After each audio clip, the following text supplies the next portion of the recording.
Hello? Hello?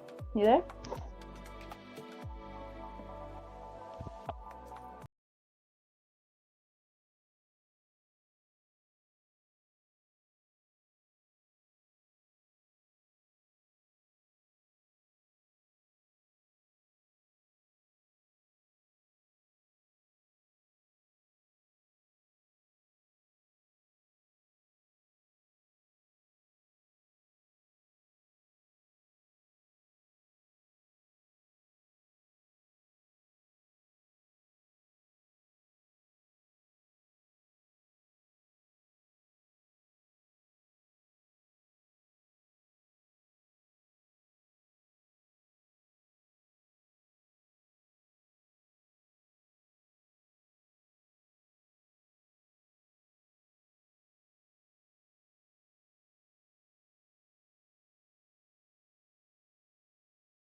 No.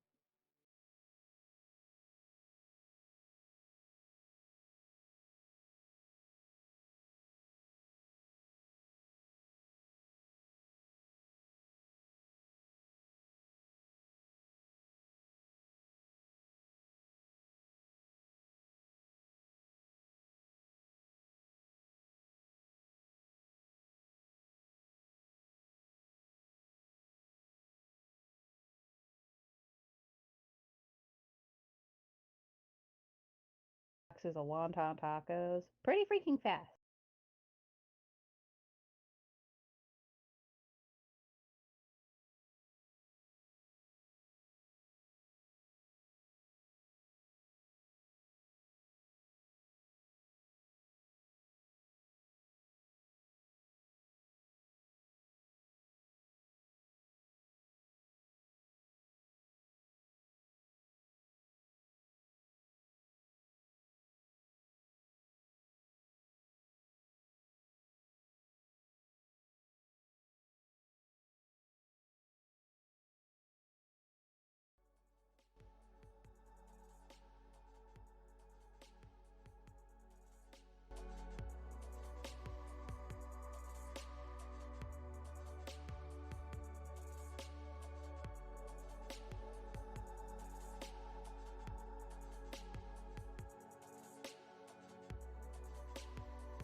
Heyo. How y'all doing? So that's good. Okay, cool. Glad to hear that. Fabulous. I just heard radio silence and I'm just like, yeah, good talk. That's awesome.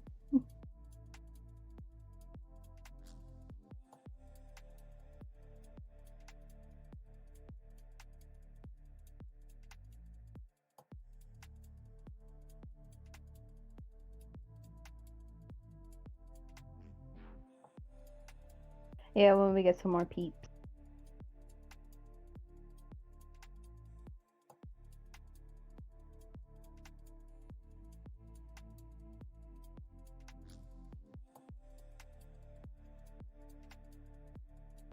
Yeah.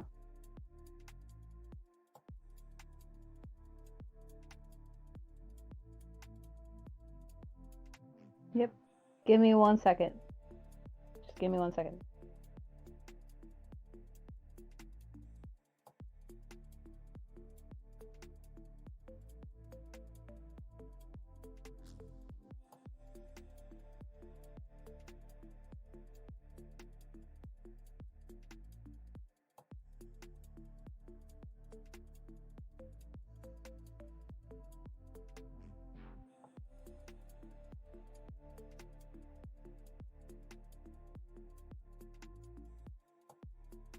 Yeah.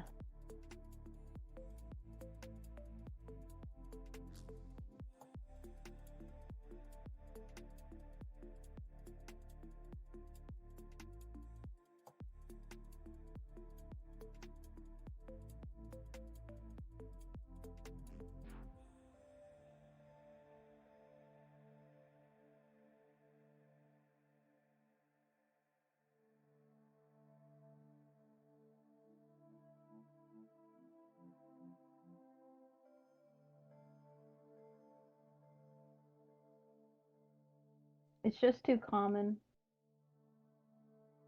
Far too common.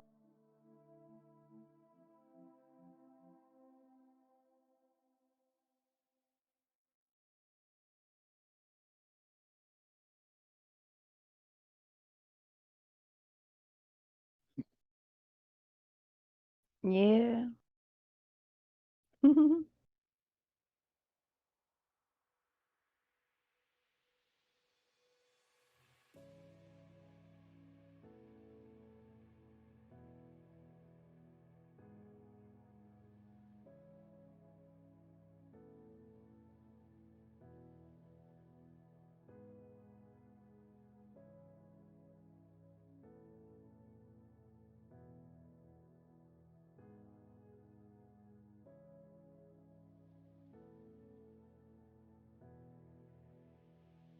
Yeah, you definitely have been working on it for a long while. And yeah, I'm really glad to see you getting, on your chapters. And that's really good. Just keep going, like don't stop. I know you get writer's block a lot, but I don't know, I just feel like if you really put your mind to it, you could make a bunch of chapters in a little bit of time.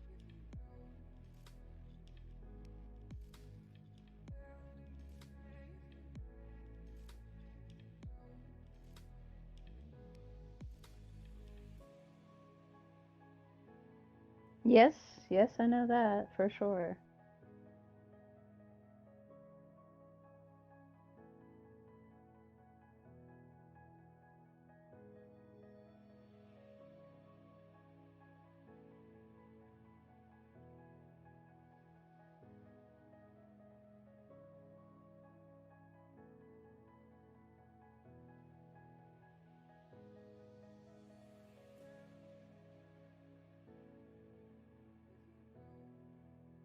Yeah.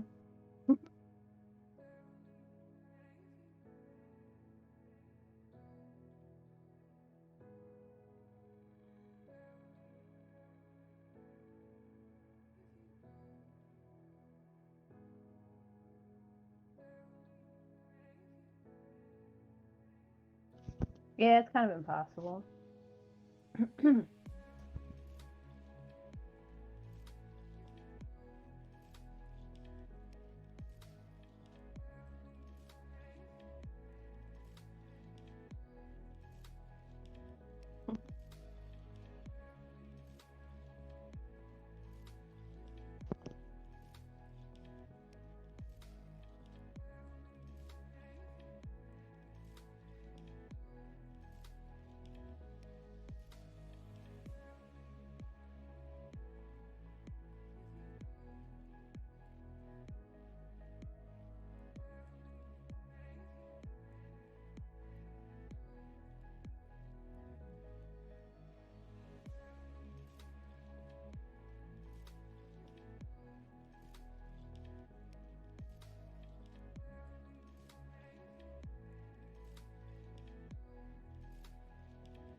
The X-Men? Barely. Barely, barely.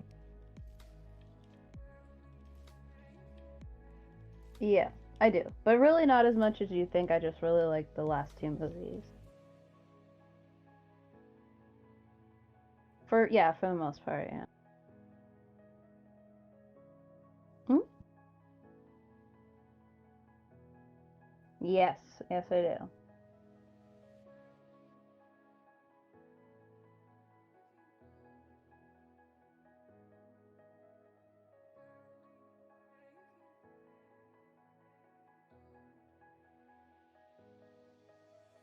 Hmm.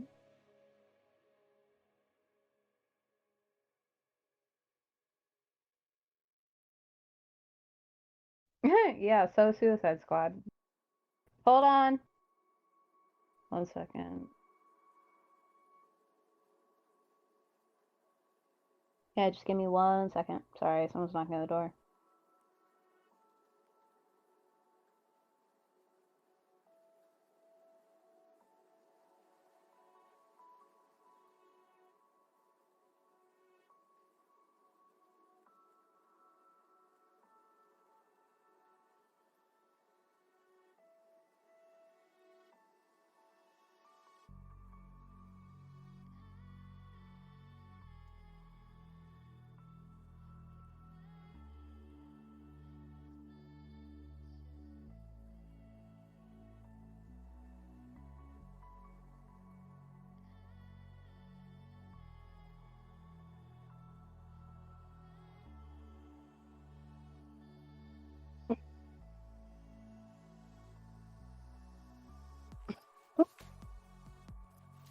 Okay. Yeah, I know. I know that. It's just funny how it happens so randomly. But mostly when you do it with a cough. You're like, and you're like, ah. Yeah. Anyways.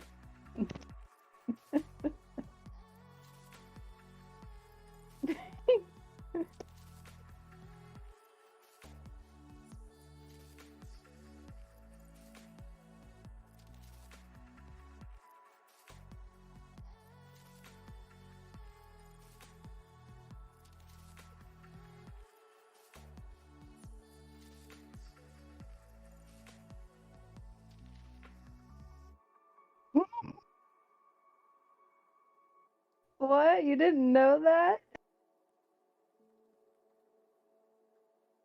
Oh. Oh. It's so funny for some reason. You're like, oh my god. Something I created. I already know it. It's huge.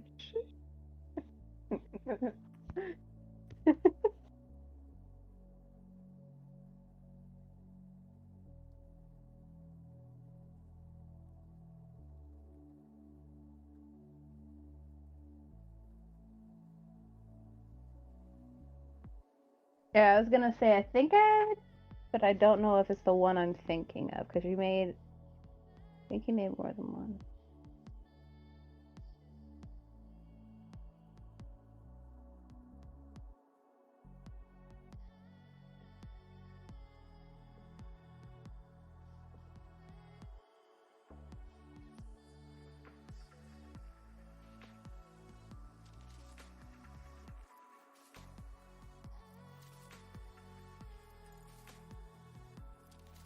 Where are you sending it? Text or messenger? Art share. Okay. Um, Hold on, I always have trouble navigating. Art share. Here we go. What?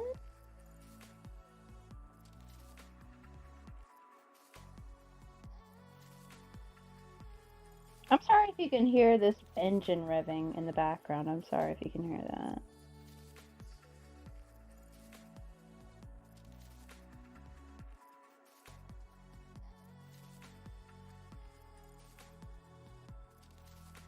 It literally sounds like that though.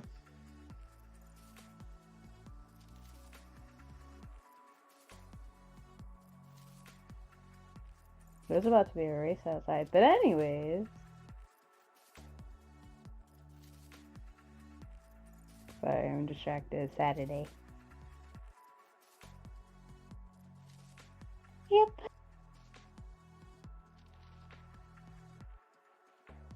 Are you serious?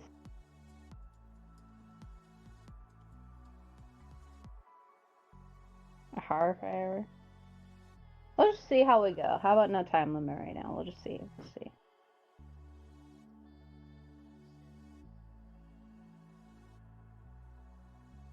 Yeah. This kind of looks like a dragon, but like the green part kind of looks like a dragon, but if you look kind of far away, it kind of reminds me of the boats with like the swirl. That's what it kind of reminds me of, like a big, colorful boat. But it looks amazing. I still do not know how. It's just like so amazing.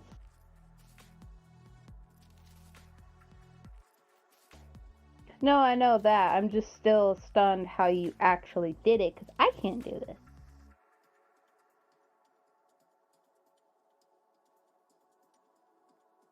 I don't know, man. That's pretty artsy.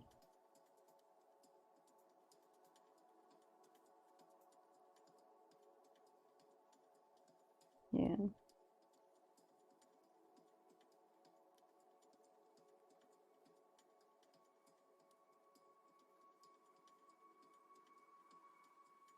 There's more to it than that. This is just so beautiful. You seem to do a lot of space art really, really well. Like, really, really well. And, mhm. No, I get it. And, I mean, if you saw the painting that I did, that little painting thing, I literally did that by hand, and it wasn't that hard, and it's still like one of my favorite things I've ever done. And I want to do more, but I'm kind of like trying to figure out how I can make the nebulas look like the nebulas I did again. I don't remember what I did. I just kind of went for it. I think I took like a big stippling brush and I stippled it all like a skinny oval, and then I did that multiple times with different colors and then kind of faded them together. But I don't know like if I'll be able to replicate that. Interesting. Yeah. Oh boy. What's wrong? I think I just realized a mistake of mine that I have done before, but for some Oh reason yeah. I didn't catch it this time. Don't worry, I was Oh boy, here we recording, go. but what Mhm. happened is I don't think the chat could actually hear me. They heard you, but probably not what I was saying. Oh, that's Yeah, audio is a terrible thing, folks. Let me tell you. Once you set I'm it up, just so sorry. you can't. Yeah, I know it's trouble, but once you set it up, and then you end the stream and want to do something on your computer, you gotta not uninstall it, but like change it back to how it was so that you can play your games or do stuff regularly without having 13 programs open for no reason. And then when you want to stream again, you have to set it up again.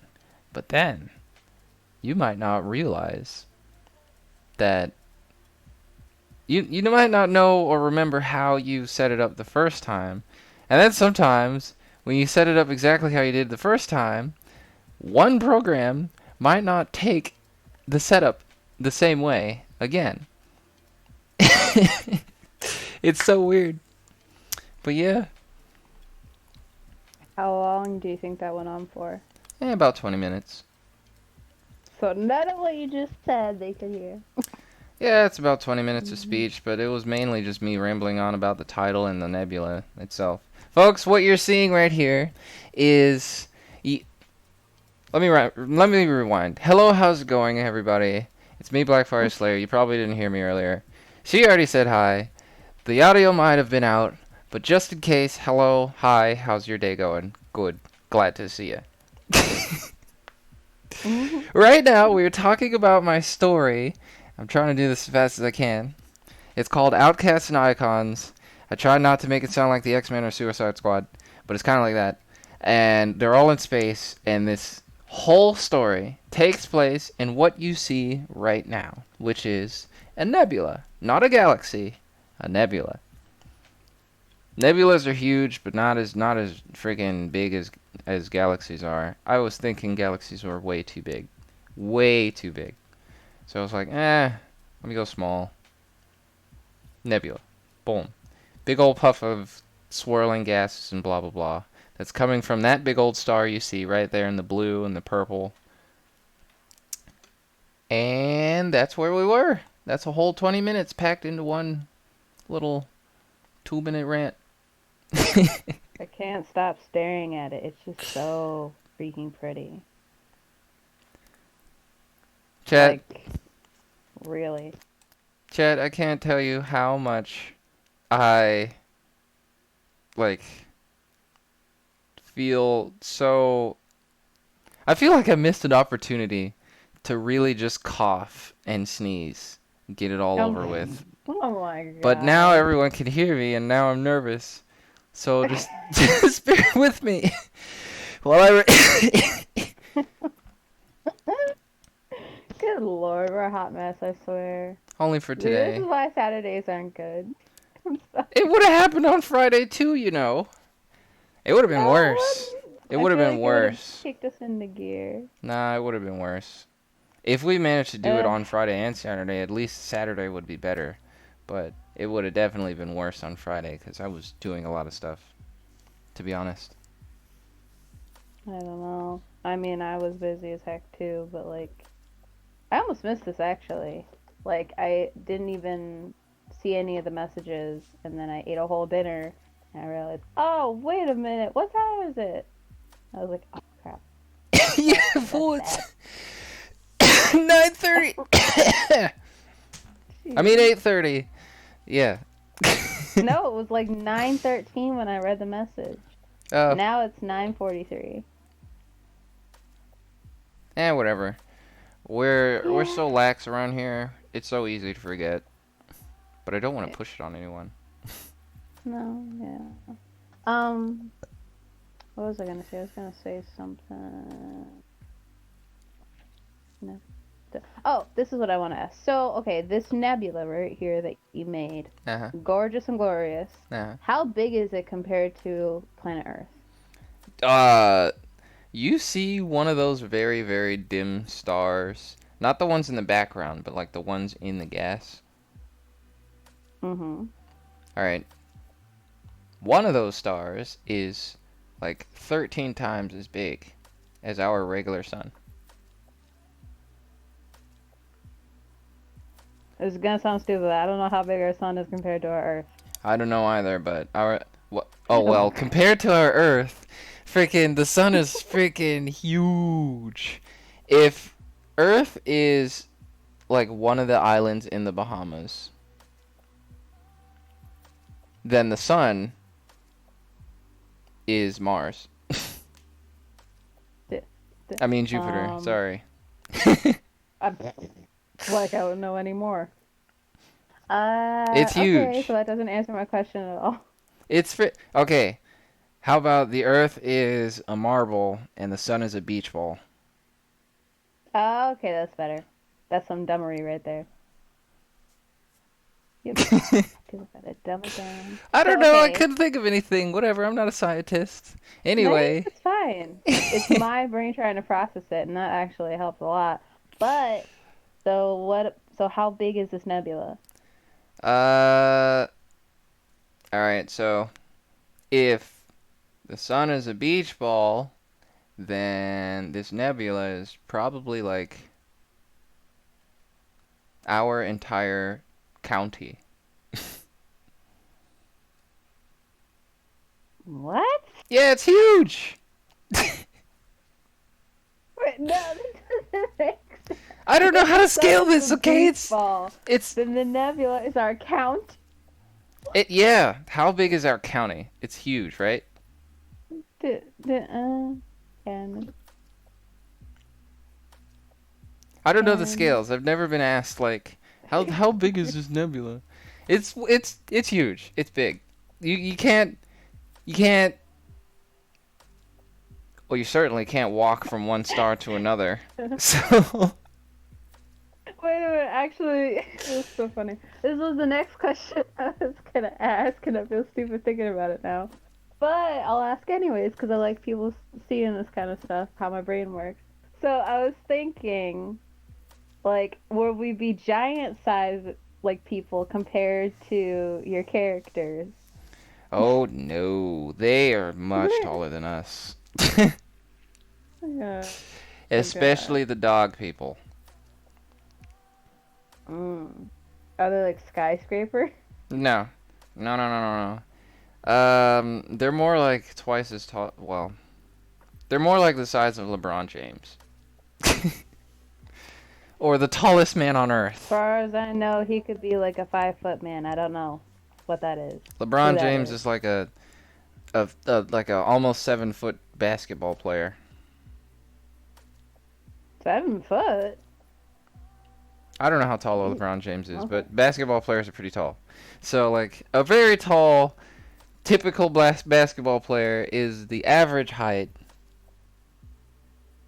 Actually, one of the shorter heights of the dog people.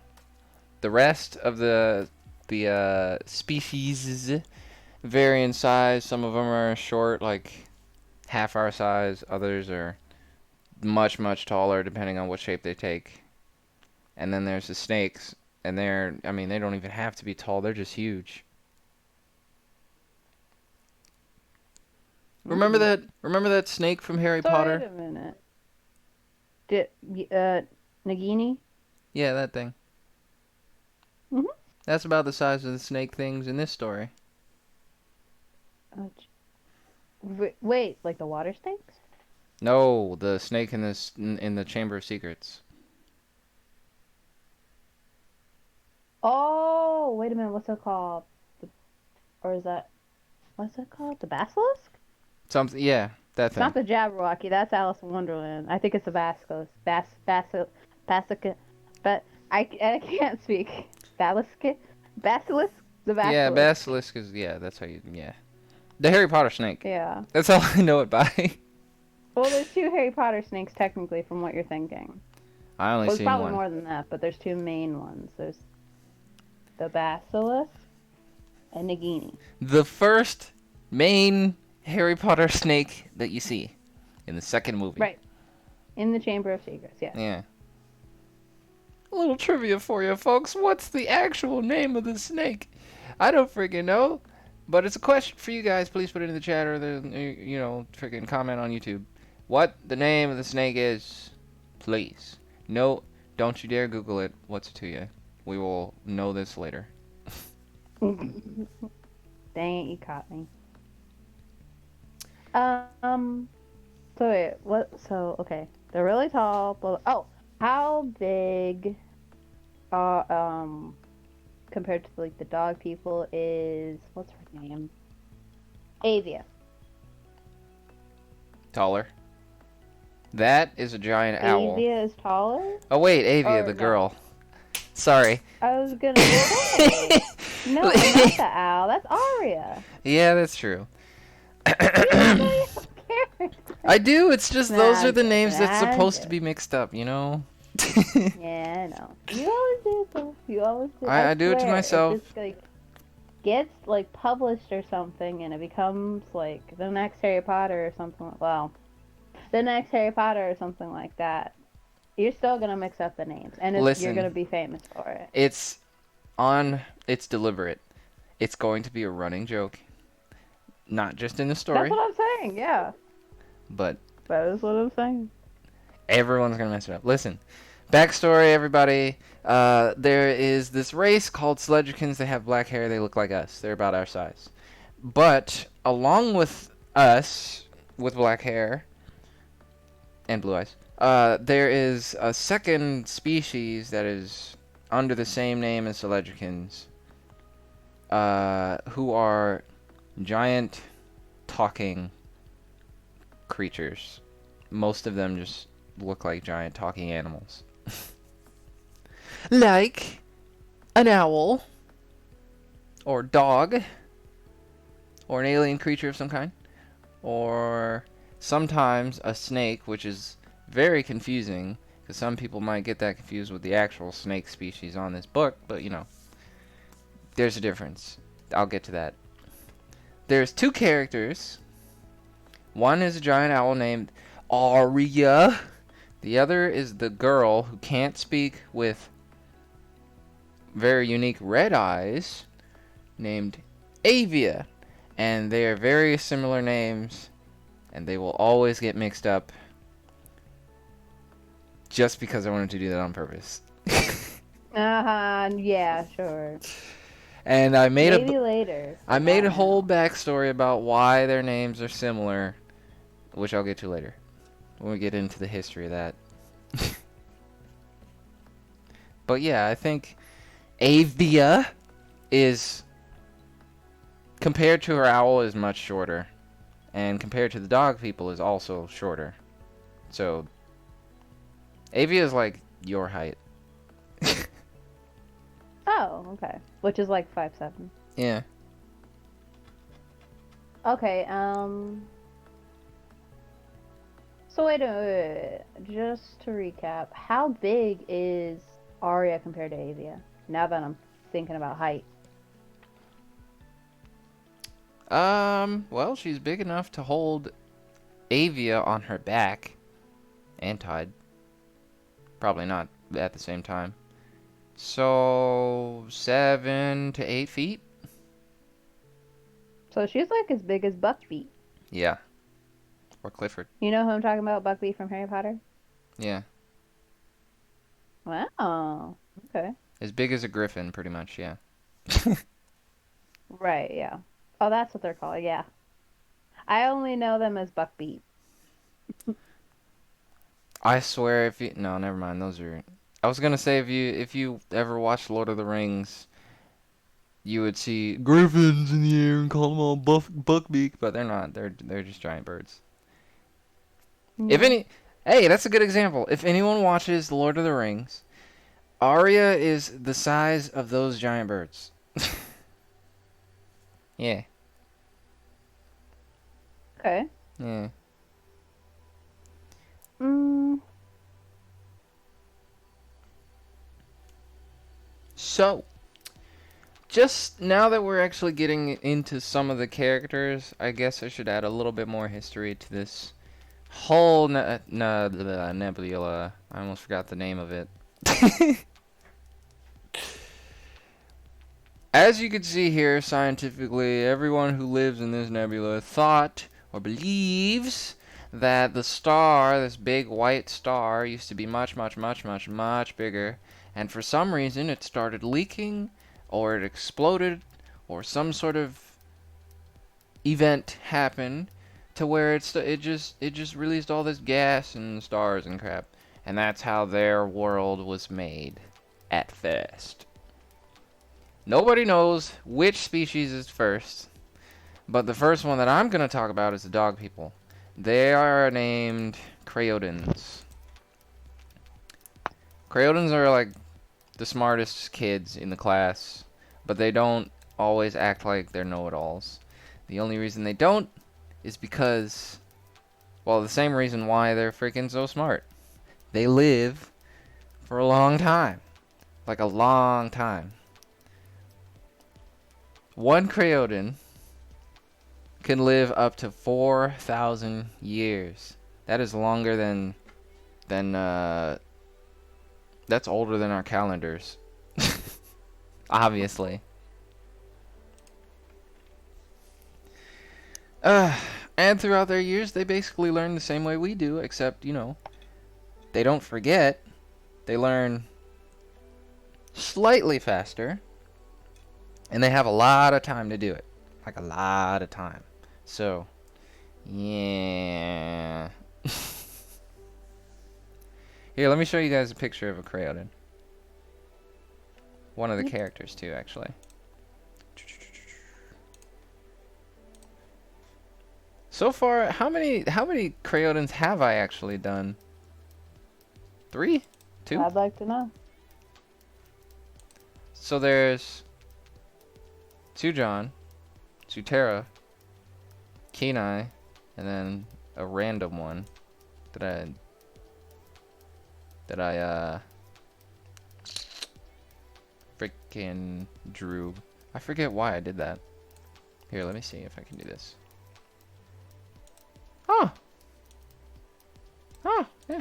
Look at that.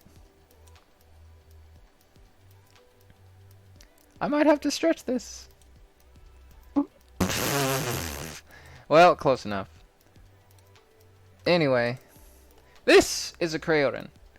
They don't always kind of look like that, and yes, they do have mouths. Here's the one that I showed.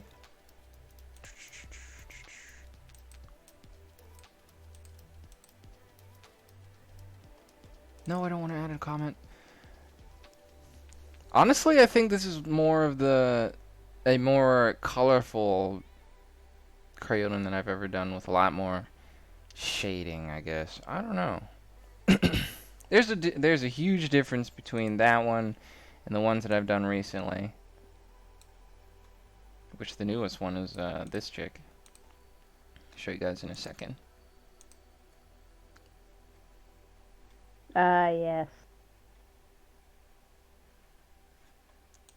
This is no dig at you, but like I still think that that's an airplane landing strip.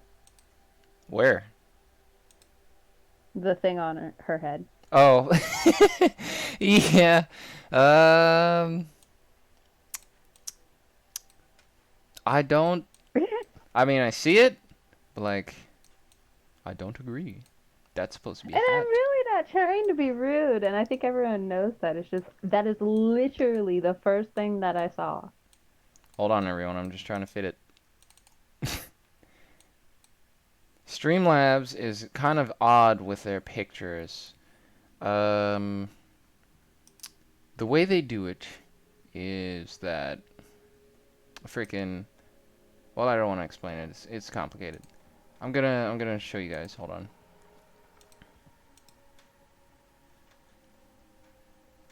Boom. I have a giant burning question. What's that? How in the hell did you get this fur to look freaking real? It's a certain brush, a specific brush, in the program Sketchbook, which is where I made all of my artwork digitally. I still have And to like, how many strokes of this brush did you do? Honestly, not that much. It's more of the erasing that was the hard part. Cause like, I'm not even joking you. It's so natural looking and so real looking. I can't even describe like how kind of mind blowing it is. And I'm not just saying that to hype you up. I'm also saying that like, how in the hell did you do this? Like, I'm looking at it right now, and I'm just like, wow. Believe me, I was amazed too while I was making it. I was like, "Oh my god, this looks so awesome!" Let me put the It smart really does. Like, Yeah. I don't know, man. I guess it's just Facebook, because like this is like no, downplay for your work or anything, but I can see so much more detail here. Like I can zoom in and all that kind of stuff. And I swear to you, I did the same thing on Facebook, and I didn't see any of this. Not Facebook. really any of this detail. For everyone to know this, Facebook does take some of the quality away from your pictures that you post. I don't know why. Instagram does it too because it's attached to Facebook. And I don't know. Maybe it's also when you are looking at it on a phone. Maybe it's a lot easier when you look at it while you're on a computer. I'm not sure. Oh.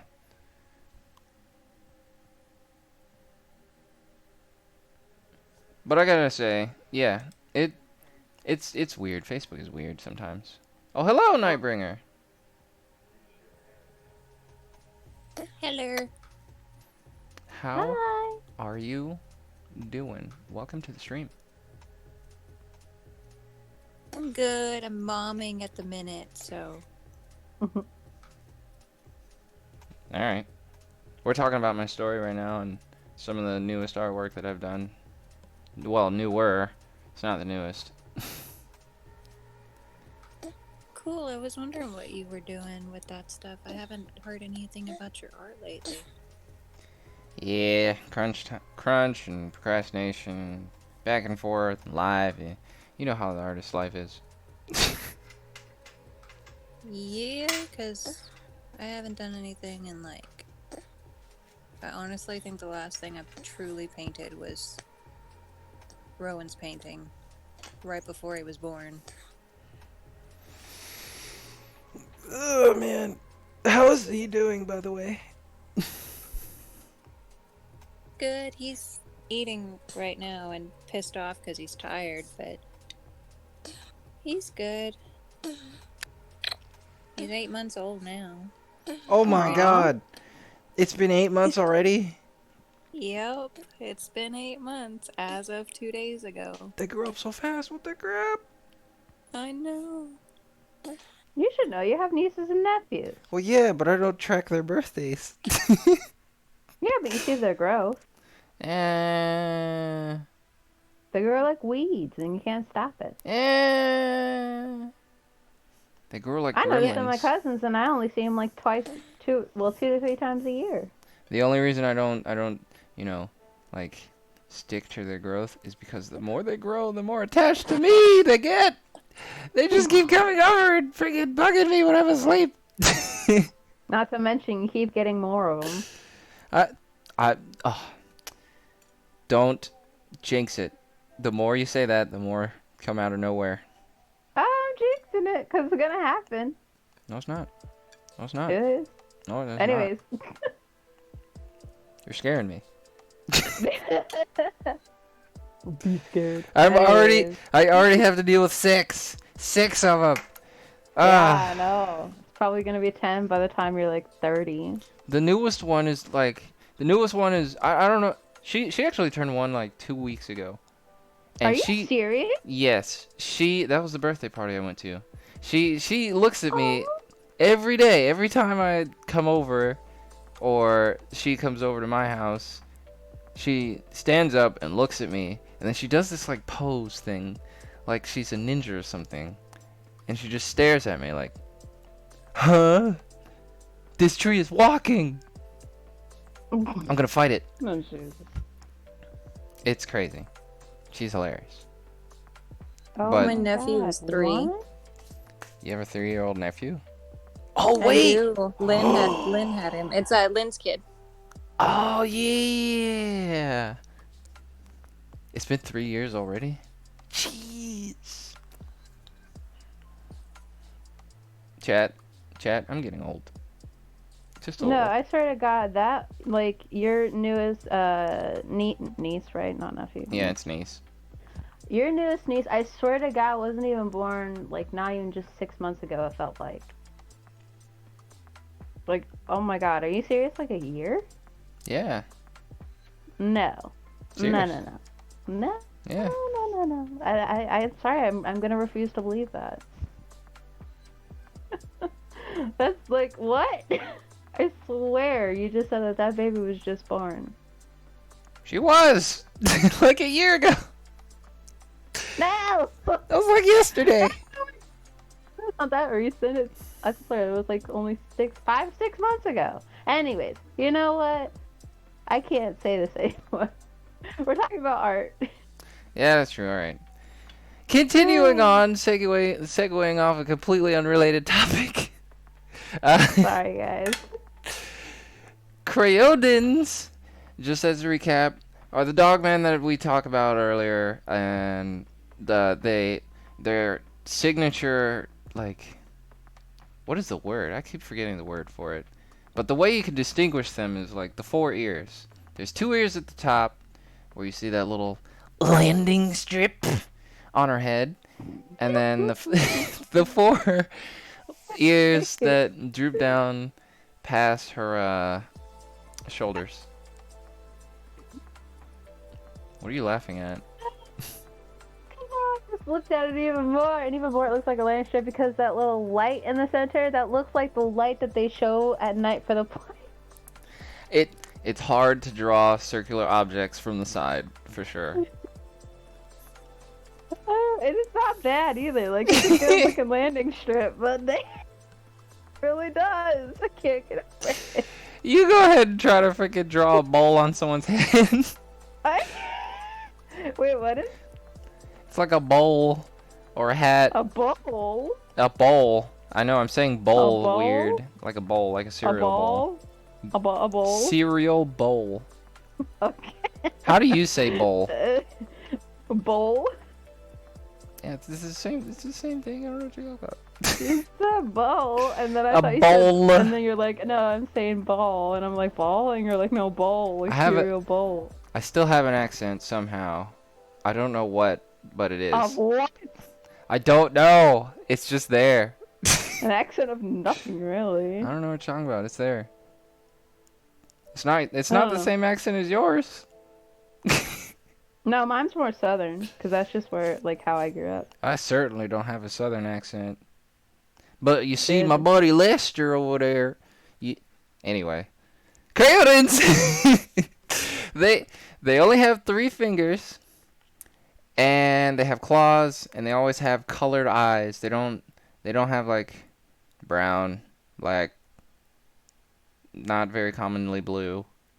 They all have like rainbow-ish colored eyes, or very vibrant eyes that do sometimes glow. And they bleed purple. That's how you could tell. Yep.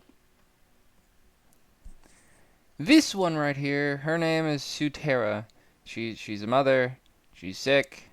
And there's more on her later. But that's who Creodons are. That's a bowl?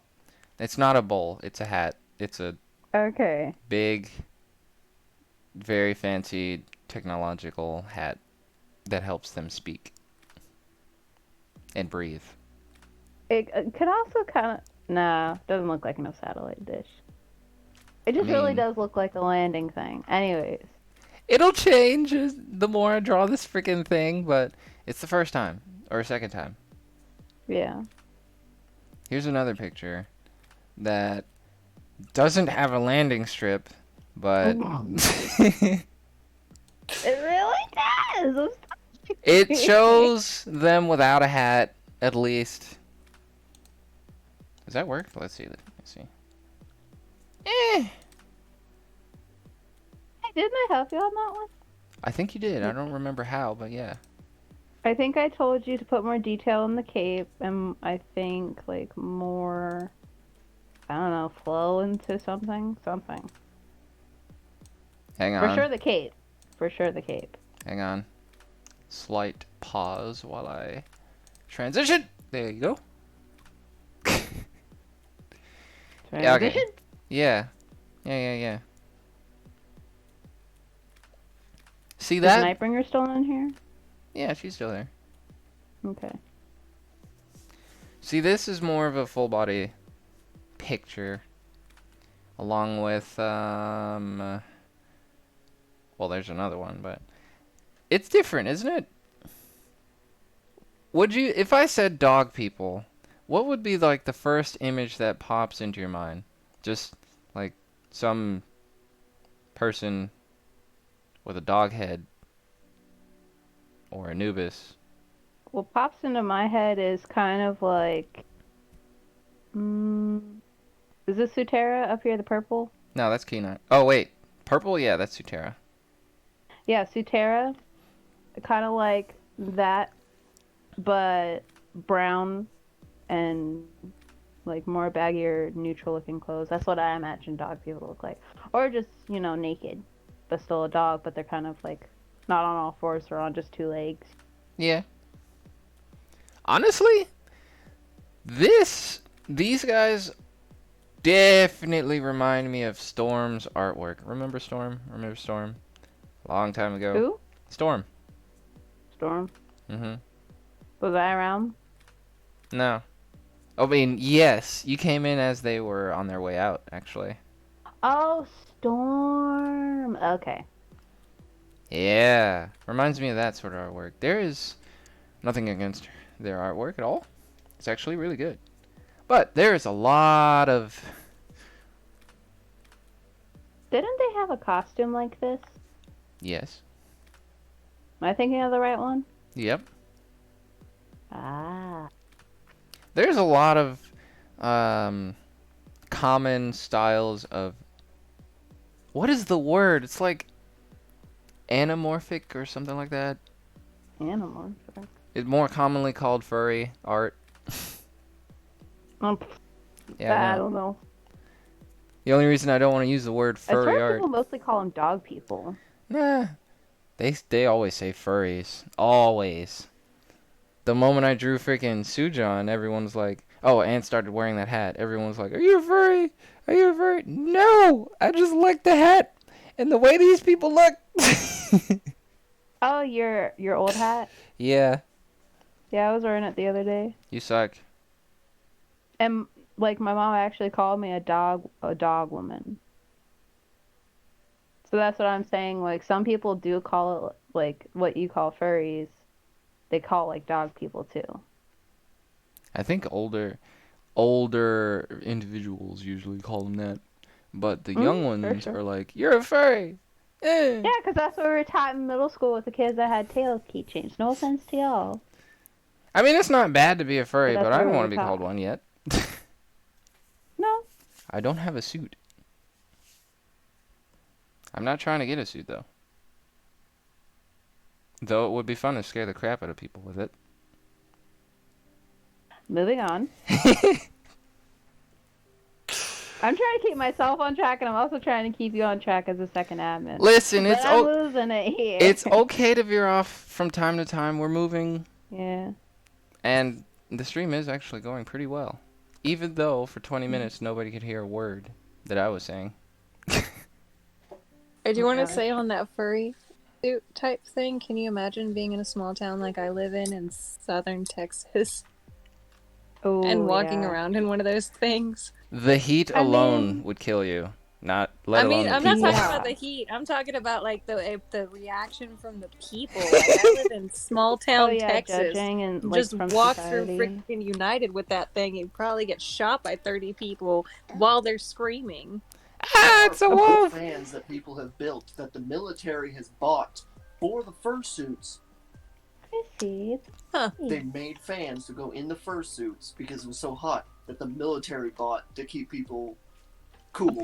You Wow. can't Hey, breathe in I'm those gonna things. need to take Doggy on a potty break. Yeah, go ahead. I'll be back. We might be a little bit further on the story, but you should be fine. Okay, that's fine. I'm pretty caught up anyways. Let me tell you, freaking furries have a bad reputation because of, like, some over-the-top people who have done so much stuff in a suit. Especially in hotels. I don't know why. It's just breeding ground for horrible things. What have people done in furry suits in hotels? You ever heard of the rainforest? No, but I don't know that I want to. Nope. Believe me, I've seen this on YouTube by this guy named Internet Historian. You don't want to know. It involves a lot of fursuits in one place with zero cash and a lot of drugs and diapers. Don't. I mean, You don't need the suit. if you're Oh, no. adventurous, go ahead. But No, I no. don't recommend it. No, I'm good. I'm fine. I'm totally fine. I'm good. Oh my god. Poor Hilton. Anyway. They're not furries. They're aliens. I'm not a furry. I'm a human. And I like a hat. That's all I can say about that. God, everything skies are antlers. Oh man.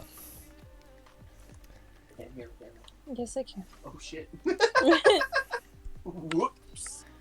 A pretty good freaking important point about these guys is about halfway through their age, they go through this sort of metapause type, not metapause, what the heck, Alzheimer's type thing, where they forget everything that they've ever learned, all of it, all of that crap about their life, and they just revert to basically the equivalent of a space werewolf, and they go on a rampage, and they're just stuck like that, not knowing their past, killing a whole bunch of things, you know, hunting, eating, being animals.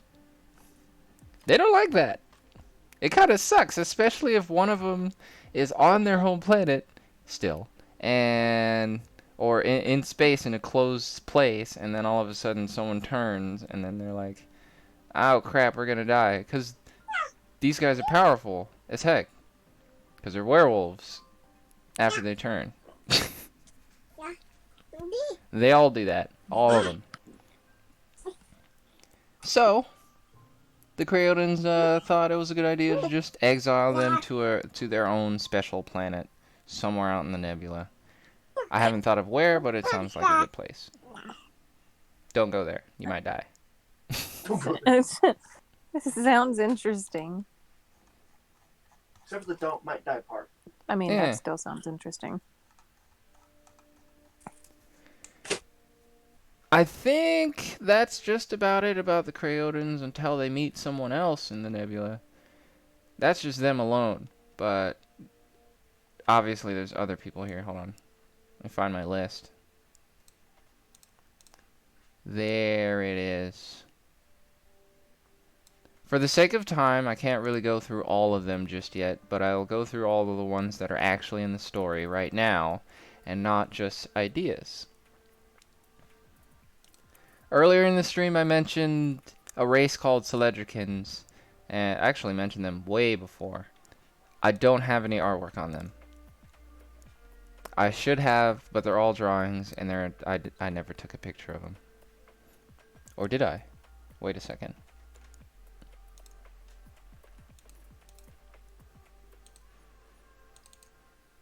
Anyway, while I look for this, Celedricans are like the black-haired humans with blue eyes. That's basically the only way you can tell. They have pale skin, black hair, blue eyes. Celedrican. There are some who are like basically albinos, and they still have blue eyes, but their hair is very colorful. Hey, I gotta go. I'm sorry. Yeah, it's okay. Go ahead. I'll come back if I can. Well, take your time. You're welcome back if you really want to, if you can make it back. And we appreciate you being here for as long as you have been. Yeah. See you later. Bye.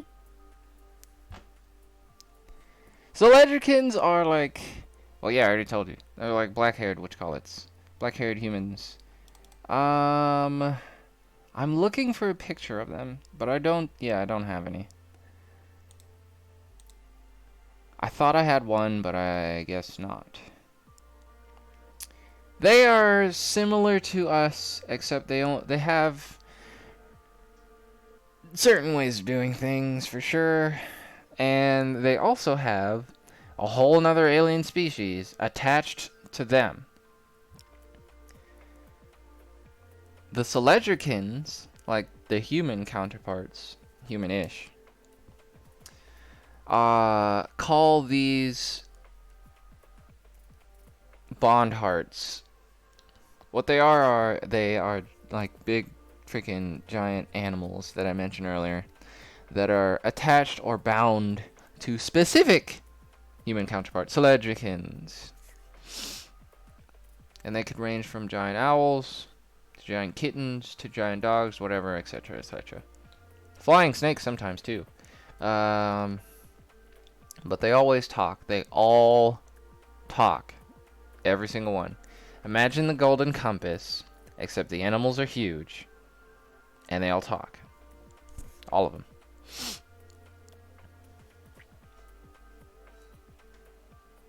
Let's see. I swear I had... Oh, I was looking in the wrong place. I was looking in the complete wrong place. I do have some artwork, but it's mainly pencil. Let's see.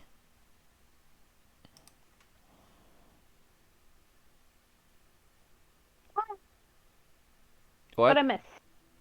What I miss? Nightbringer had to go, probably important business, but we moved on to Celedricans. Oh, okay. I already just mentioned the basics of them. Mhm.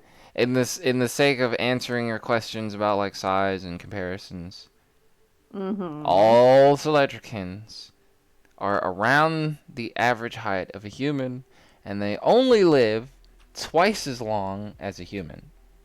So, whereas we usually live around the ages of 90 to 100, and some cases so on, these guys live around the ages of 190 to like 140. Or 240. Ooh. Yeah. So they live Okay. long, but not that long. No, not that long. Yeah. Not like 1,000 years or millenniums. They don't have anything special about them other than their looks and their eyes and whatnot and their religion. and the Bonhearts. That's their specialty, but that's not specifically like built into their genetic makeup and all that blah blah blah blah. Anyway, Yeah. the way that these Celedricans are bonded to their animal counterparts is both species have a child, and those two families, one family of each species, get together and agree to bond the two children together. And I haven't really thought about like the entire details of the bond, but for the most part it's mainly just emotionally and sometimes, some cases, mentally. Where one feels sad, the other does. Where one feels happy, the other can sense that. When the other is hungry or thirsty or blah blah blah blah blah, the other feels it. But they don't feel physical pain, but they can sense when someone is having it. Kind of like a dog. Or Yeah. a close companion. Yeah. So if you had a Bonheart right now and I pinched the crap out of you, the Bonheart would be like, that probably hurt, didn't it? I felt that. But they wouldn't go, ah, that sucked. That hurt. Ah, stop it. You know? Okay, so they don't feel like the exact pain. Yeah. Okay. I just thought of a crappy example, but nah, What, let's not someone go there. kicked them in the shin and they're like, ah. No, like, say there were Celedricans in the real world, and they had children, and the children left a whole bunch of Legos on the floor, and one of them walked into the room and stepped on a 6-peg block right into the heel, and then the Bondheart in the other room would start laughing because they know it hurt, and they know exactly what happened. Ah, that's weird. All you hear is, ah, mother. And then all you hear is a snake just going, ha ha, fool, I know that hurt. Oh my god. Yeah, no, that would be you. If I had a snake that could talk, yeah. Mm-hmm. With people, gremlins who could leave Legos around. And other hypotheticals. I think more so you'd be the snake in this scenario.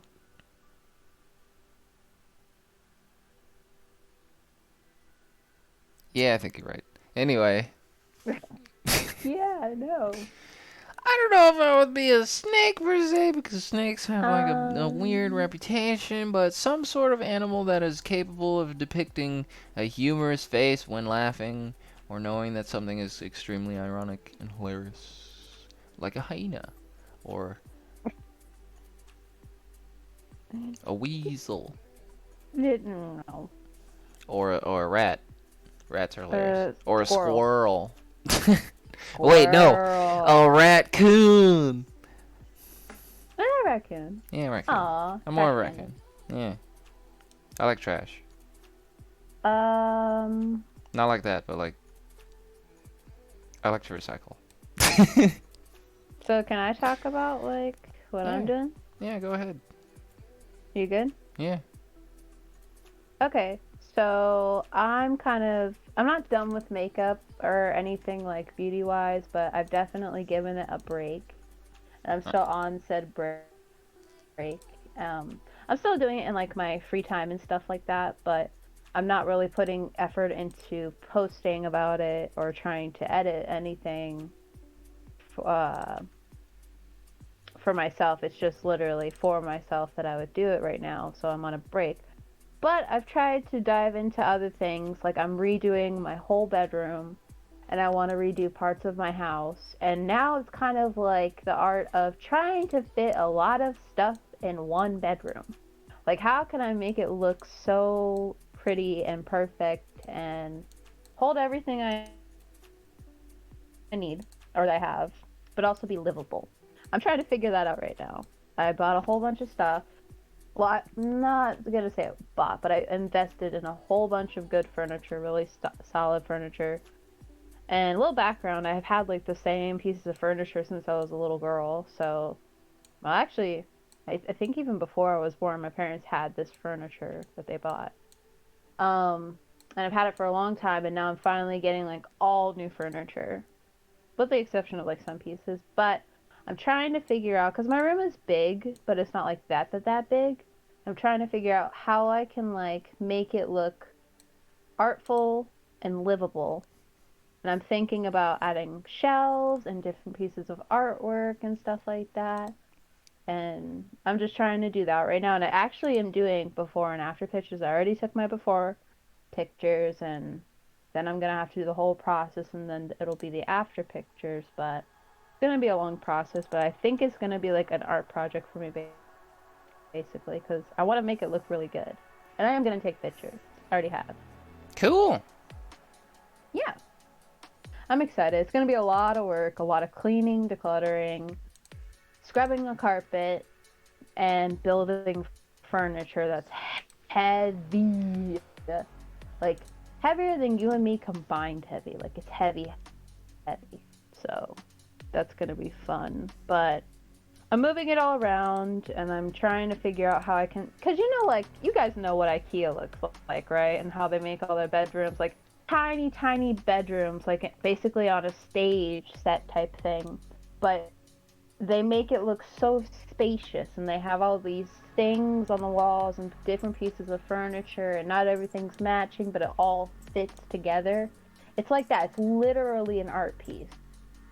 Actually, that kind of reminds me why I felt like in a museum today, because it feels like a museum. You know, when you walk into a museum and they have, like, let's say for instance, like Van Gogh's bedroom, and they show you the bed and his furniture and all that kind of thing, and you just see all of his stuff in one room, but it looks so artfully presented, because it is pretty. It's pretty. It's like that. It's like walking into a museum. I want it like that, kind of. I think that would be interesting, because I've always wanted that, but I've never pushed myself to actually do that. Yeah. Yeah. Sounds like a lot of It's heavy gonna be lifting. a really hefty project. It's gonna be. It's gonna be. Yeah. It really is. Definitely gonna need all the help I can get too. But I bought some art pieces, and I don't know what kind of art I'm really trying to go for in there, but more like modern. I don't know if contemporary is the best way to describe it, but it's still alternative, but it's more of like the botanical side. Mm-hmm. That kind of thing. Almost like Harry Potter herbology. That kind of thing. Okay. Yep. It's gonna be very different. I am actually looking forward to seeing how this all works out. please feel free to post it Mhm. once it all comes together. Or you could just, do before and after, or a process of type thing, if you wanted. It depends on like how it's going and if I feel like it's going well. Because if it's going well, I'll definitely do like a process and then a definitive before and after picture. But if it's like going on longer than I expected and it's really really hassless and it's like hard on me as a person, and I'll probably just do a before and after picture, just like one before and after picture.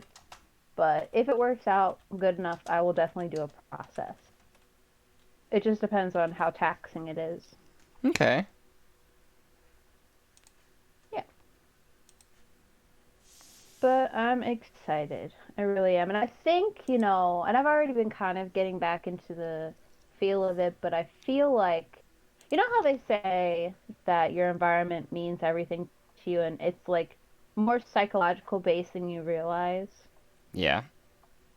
Well, I feel like that could help me get into a better mindset about what I'm doing with my craft and where I'm going with that and where I'm going with it in this art group and stuff like that. And maybe it might even make me do more challenges. You never know. Yeah, well, Well, like face more artful challenges and go out of my comfort zone even more. you do have a Actually, kind point. of out of my comfort zone. I don't normally do this. You do have a point, though, Yeah. about the environment. I mean, like, for example, if you were to walk into a room that is completely cluttered with stuff, and it has the layout that you want, but everything is everywhere. Everywhere. The windows are closed. There's things all over the place. The lights are on, but it's still kind of dim. How do you usually feel with that sort of thing? Let's just say it's not even a bedroom. Like, Oh, very depressed and like I'm stuck. like a living room with stuff everywhere. Just, All right. How would you feel if you Yeah. walked into, say, like, the kitchen of a typical modern house where everything's clean and the counter is like a wood top and the stove is like right there and there's no dishes and it's got spices in the cabinet and the fridge is right over there and there's nothing on the floor and everything's just clean and crisp and there's a window and it's kind of bright and you hear whatever's going on outside, even if it's like freaking New York or it's storming or anything like that. How do you feel in a kitchen like that? Well, slap some violin music and I'm on cloud 9. Would you start cooking? I probably start dancing more than anything, but then I'd probably say, I'm hungry now. Then you try to find something to eat and try to cook it, blah, blah, blah. Another I good don't know, example. It's like, Go ahead. well, I was just gonna say, it's like, have you ever been to IKEA? I actually don't know. No. You haven't personally been to IKEA? Nope. Okay, well, it's like a museum and everything's clean, but you can see even though it's basically like a stage set kind of thing, you can tell it's livable. Like people literally lay on the beds and text and stuff like that, or their kids hang out in the kitchen, on like the bar stools and stuff like that, and play with like little toys. They have stuff that looks like it's so livable, and it's basically like a museum. There's violin music playing usually, and you just feel light. Like there's no clutter, there's none of your crap everywhere. There's nothing like weighing you down. But when you enter, whether it's your house or somebody else's, and it's cluttered, windows are closed, there's no light coming in, and like they close the door behind you, it feels like you're stuck in their head. Because it is there. It's like your head, like it really is a reflection of how you feel inside.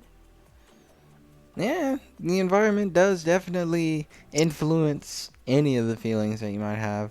Well, not all of them at once, but like, all the ones that it pertains to, all the ones No, that it it does. feels like, Yeah. It could basically do like anything.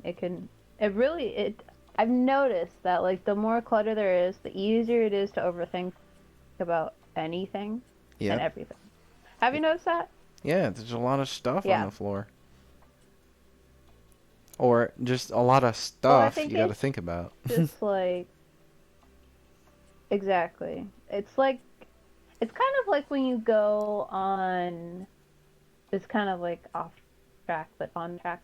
It's kind of like when you go on TikTok and you click on their individual channels rather than just scrolling on the recommended page, and they, kind of show what's their life and what they're going through, is like how they feel about things, their certain point of views and stuff like that. You're literally in their head. So like when you go into a person's room, you basically be in my head. You're gonna know what I'm feeling, what's happening, what's been going on. So, and that's what clutter is for me. It's like a reflection of my emotions that I felt, or like the neglect that I've suffered. That kind of thing. Because like how I have furniture since I was a little girl and I've wanted to get rid of it for like 10 plus years now. Yeah. That kind of thing. It's like it's been neglected and now it's getting to a point where I'm like, okay, I can change this. Let me change this and make it completely better, completely livable, and just aesthetically, not like aesthetically pleasing, but just like light. Like you Yeah. feel light when you walk in the room. You can see real light and you can also feel light. That kind of feeling. And I hope that actually translates like on camera, but I'm sure you guys will see it. Yeah, of course. Yeah. What was I gonna say? I think the same thing would apply to, for example, a backyard or garden or anything like that. Mm-hmm. Like when I first freaking moved to this house, the backyard had a tree stump that was right there that we were trying to get out and grind away and blah blah blah. And then there was just grass and then a walkway to the side of the house, and then that's it. Little trees here and there from the neighbor's yard providing some shade over the pool and half of the backyard, but then it was kind of bland, and then when you walk back there, it's you don't you don't really feel too much. You kind of feel like you're just in a square of grass, just there. There's no garden, there's nothing except for grass and Mm-hmm. some stone and a tree stump. You're just like, okay. Meh. If all of that was dead and it was dirt and the tree stump was still there and there's like leaves everywhere and stuff like that, you wouldn't really go out there, because when you do, you're just like, this place is kind of, I don't really want to hang out here. It's just blaring hot, blah blah blah. But if you have a turnaround or change the environment, like how we drastically did in this backyard, you remove the tree stump, you flatten the grass or the ground so that it's not one giant freaking hill from the tree. You put shelves everywhere, and you put gardens along the fence with the planter beds right there outside of the screen door. And you put a patio equipment, like chairs and a table with an umbrella right under the tree, which makes no sense, but it's fun, and it makes it look good. You have a place to sit. Oh, don't forget the fire pit in the backyard. You have a place to sit. You have a place to roast marshmallows at night. You got a string of solar Christmas lights on the fence to light up the night. It's Pool's whimsical. clean. Yeah, the pool's clean. Yeah. The whole environment changes, and so Yeah, no, so that does would how you be feel. amazing. Mm-hmm. Yeah. Yeah. I think that I know it's kind of not like really about art, but it kind of goes into, because art is also feeling, like expression, feeling, what have you. So it's like how people see a mess and they'll automatically say, oh, that person's just lazy, they're a piece of crap. But it really is a reflection of something like inside that they're neglecting, therefore their outside is being neglected. It's not even just like their backyard, it's like their room, the living room, bathroom, what have you. So I think it really does show that you can bring life to things, no matter like how bad it is, and you can clean things up, just like art. You Of can clean things course. up, you can bring life to it, and all that. I completely agree. I mean, It really is an art. emotion has everything. Well, a big chunk of something to do with art for sure. Because what is art without emotion? Mhm. You gotta put some kind of emotion in there with True. art, or else it's just kind of lines and color and bland and just kind of right there. Some, not all, some abstract art does not have emotion only because, like, if you really look at it, it didn't seem like, sometimes it doesn't seem like they don't really put anything into it. They just slap things together. And yes, that's exactly what abstract art is, but some people do actually manage to put emotion in how they slap it together. And it's weird, because as soon as you look at the abstract art, you can actually tell which is which sometimes. There was this piece, I know this is kind of a little bit of a ramble, but there was this piece that I heard about of a person who made abstract art with a giant, or a dryer in a wall. They had a dryer in a wall, and then they just splattered some paint all over the place, and I'm sure that was fun as heck. But when they even showed the process of how it was made, it didn't look like they really put much of anything in it. They just threw paint at the wall. There wasn't really much feeling, and then when it came out, you you felt that from the artwork, from the finished product. It was just a dryer with paint all over it. Some people Mm-hmm. can draw their own emotions from it, but it's very hard to draw the artist's emotion from it sometimes. And that goes with a whole bunch of other things, especially when it comes to like clutter in a room or anything like that. Emotions still have to play a role in either whether you want to do it or how you feel about it or how the end product comes out, what have you. Emotion is all over art, and vice versa. Mm-hmm. So yeah, I agree. Well, like how on TikTok I actually saw this drummer. I've never seen his videos before. And there was a comment that he picked to do a video response to. It was the first video I've ever seen of his, and it said, "Can you do orange paint for my sibling that just committed suicide?" And trigger warning, sorry, suicide. So he put a whole can of orange paint on his drum set. He was like in a glow in the dark kind of setup, where it was like all black around him, but it was like a UV light, and then it had UV orange paint all over his drum set. Poured it all over every nook and cranny crevice. Sat down and just slammed his drumsticks on the drums, and it just splattered the paint so beautifully and artfully all over him and all over the walls and everywhere. But it just was so cool, and you could feel the emotion not only in the color that he chose, but also in what he was drumming, like the sound he was drumming. Yeah. You know, it really is like, and like, you know how I say anything could be art? It really is true, because if there's emotion and expression to it, it really is an art. Yeah. And it Some doesn't people even can go overboard, but it can be art. Yeah, some people can go underboard too, but it doesn't even have to be like any specific medium. There is, this actually touches on what we first talked about on the very first stream, what is art. Um, Everything has art. Cooking, you put emotion into that. That's an art too.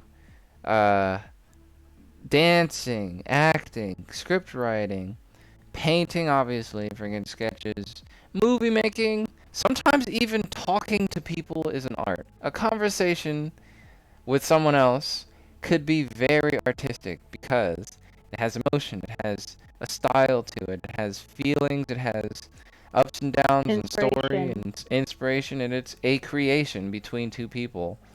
It's socializing, it's words that come and go and interpretations that are there.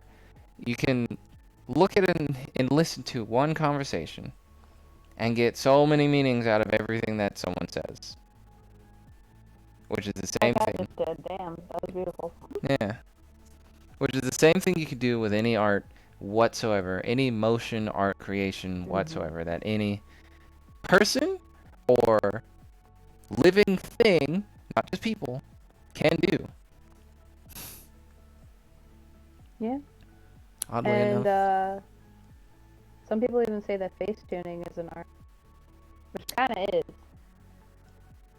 I have no idea what that is. But yes, it probably is. Basically changing an entire face into being a different face, or altering your said face into a slightly different version of said face. Yeah, there you go. Yeah. I know this might not be the exact same thing, but I just watched like a little short that this one YouTuber, Angry Joe, used to, or he still does. He put his face on a lot of famous movie characters. His most recent one is like this short of where he put his face on a bunch of the heroes for Justice League, like Aquaman and Superman and The Flash. And it's hilarious. It's freaking hilarious. I'm pretty sure that's not face tuning, but it is friggin' art that is related to altering your face and Photoshop? somehow. I have no idea, but it was a video. I don't think you can do videos in Photoshop, but it was funny. It was funny. Yeah, and photoshopping, like, sorry, can be an art too. And makeup. Don't forget makeup. Of course. There's hardly anything that's exempt from art. I guess the only thing that is work. There is no art in work. Oh, Not there these is art days. in work. I don't know. Okay, there's even art in killing. Yeah, that's for sure. They made And a that's book what I about meant that. by also overboard and stuff like that. Like, there's also art in killing. There's art in fighting. But we're not, like, you don't have to go that extreme. But if you can put emotion and expression into it, and I think mostly to, like, inspire people, like, even cleaning. Like, I watch videos all the time where my room is a mess, or part of my house is a mess. And I thought about it for so long, and then I watch a video, or multiple videos, of people cleaning and just making it look so beautiful, and you can tell that they put a lot of work into it, and that they, like, you can feel the weight lifted off their shoulders by the end of the video, and they do like that. It's like, I'm gonna go clean right now. That's usually the feeling that I have when I watch those videos. I clean something every time I watch those videos. So, like, it really, I think anything that has expression and emotion and inspiration can be an art form. Yeah, that's Is true. an art form. Maybe I'm thinking of work as in a specific sort of emotion. Because whenever I think of work, I think of boredom, repetition, bland, all those things usually. Then again, there are different works, but that's the main, emotion that I get from that. However, there are arts, works, creations out there that are meant to do exactly that. Bring about emotions of boredom, repetition, blah blah blah. And they do it on purpose. Some art is specifically made that way just to dial down the exposure of like the saturation of like extravagance and color and high energy. It just kind of brings you down on purpose. But it's not bad, it's just a neutral. Like gray. Mhm. Some people can't look at Exactly. colors all the time. All the time. So from time to time, there are artists out there that make things in a grayscale. And Or either just a it's, neutral. Doesn't even have to be gray. yeah, Like either a it's brown, a beige, tan. either it's for reasons of like I don't really want to put too much color to this, blah blah blah, or it needs to be gray for reasons that the artists have to come up with. But yeah, you're right. Yeah, everything has an emotion, and everything is, well, a lot of things are art. Pretty much everything can be an art. And it took like a bunch of indie films and some like dry everyday life comedy shows to show that even like the most mundane lives could be artful in a way from an outside perspective, not the person living it. I've noticed this. Not the person living it, but like from the outside, yeah, I mean, it could actually be something to like behold and watch and stuff like that. Like when indie movies show me that them going on a walk or them like cooking or them just staring off into the distance and looking at like trees or something. People would say, "Oh, that's so boring. Why don't you get to like an action part?" To me, that's like the most best part of the movie. It's just living life. It's not. It doesn't even have to be like the word mundane. It's just like existing. It's a whole nother Existing experience. to me, from an outside perspective, that's not myself. It's an art to me. I very much enjoy watching that. That actually makes me wonder, is there a person out there who does not enjoy any art? Like at all? I don't know. I don't know. I'd feel Um, bad for such a person because like art is amazing. Oh yes. Oh yes. I mean, people like that, they don't see the beauty in anything. They don't see like the special things and everything. Like, how am I gonna say this? Like, okay, I actually never knew that this could come out of a person's mouth, but I know it's a character I'm about to say, but Penny from Big Bang Theory, she's like, that's okay, I'm not really into music. Like, that to this day still shocks me because I'm like, how? Like, I know there's certain genres that people don't want to mess with, but, or just don't like or whatever, or just don't get along with, or get on with, but to not like music really in general, I don't understand. And then I actually heard it from a girl on YouTube who did ASMR, and she was talking to her audience, and she's like, I hate all music. The only music I can listen to is this one band and a few songs only. But other than that, every type of music irritates me. I'm like, how? I How? if that YouTuber said that or didn't say that they had a favorite or an acceptable band or something like that, then I would be like, how do you like? I don't even know how to ask that question. How? But like, Yeah, just how?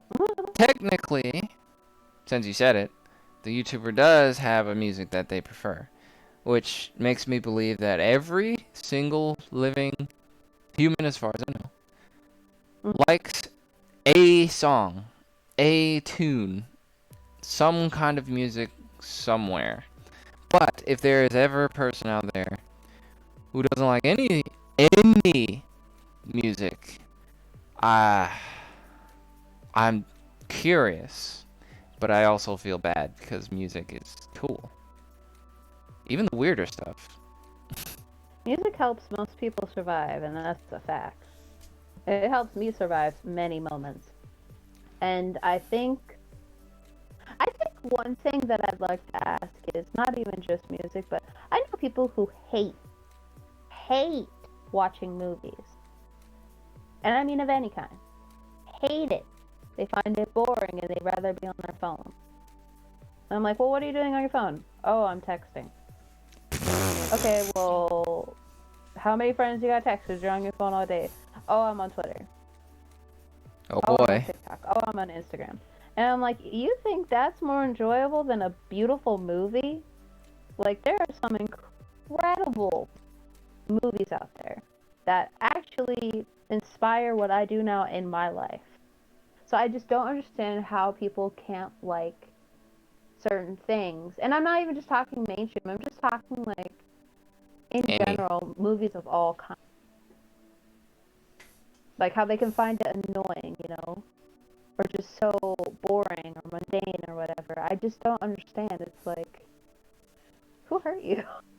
Sorry, but like, What the heck? that's the only question I'll ask. Is like, who hurt you? I could try to see both sides of this. Like, Yeah. for the most part, I'm on your side. Like, what the heck? How do you not like any movies? I hate mainstream. Well, I don't hate them. I could watch mainstream movies, but I don't really enjoy them as much as I used to these days. But at the same time, I still have my favorites, and Yeah. I still have liked movies. Yes. I Yeah. I don't know if they're. I mean, I think it is possible for someone to not like movies because there are other things out there that's not a movie that they could watch. It's basically What, like like a short Twitter? movie. No, it could be a show or like I'm trying not to judge Twitter, but like, it could be like a show or a short or something else, some kind of video that they could watch at a shorter amount of time that isn't social media, but that is like still some kind of creation of somebody else. okay. Well, this is more of a personal thing to me, but there are people that have said, you know, I don't understand makeup. Makeup is stupid, you know, blah, blah, blah. Makeup is for girls and stuff like that. Or makeup, and I hate it when they say this. Makeup is because you don't love yourself. It is a waste of time.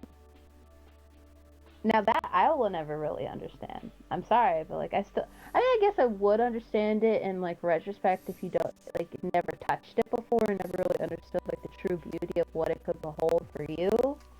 But it's like, I know what beautiful things can come out of makeup. And it's not like beauty and looking hot and all that kind of stuff for anybody or yourself. It's literally, it's an art. Like, you can create whatever you want with pigment.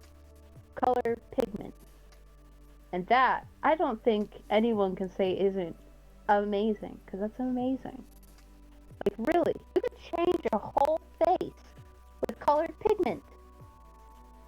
I just don't think people can understand that, because it's under the label makeup.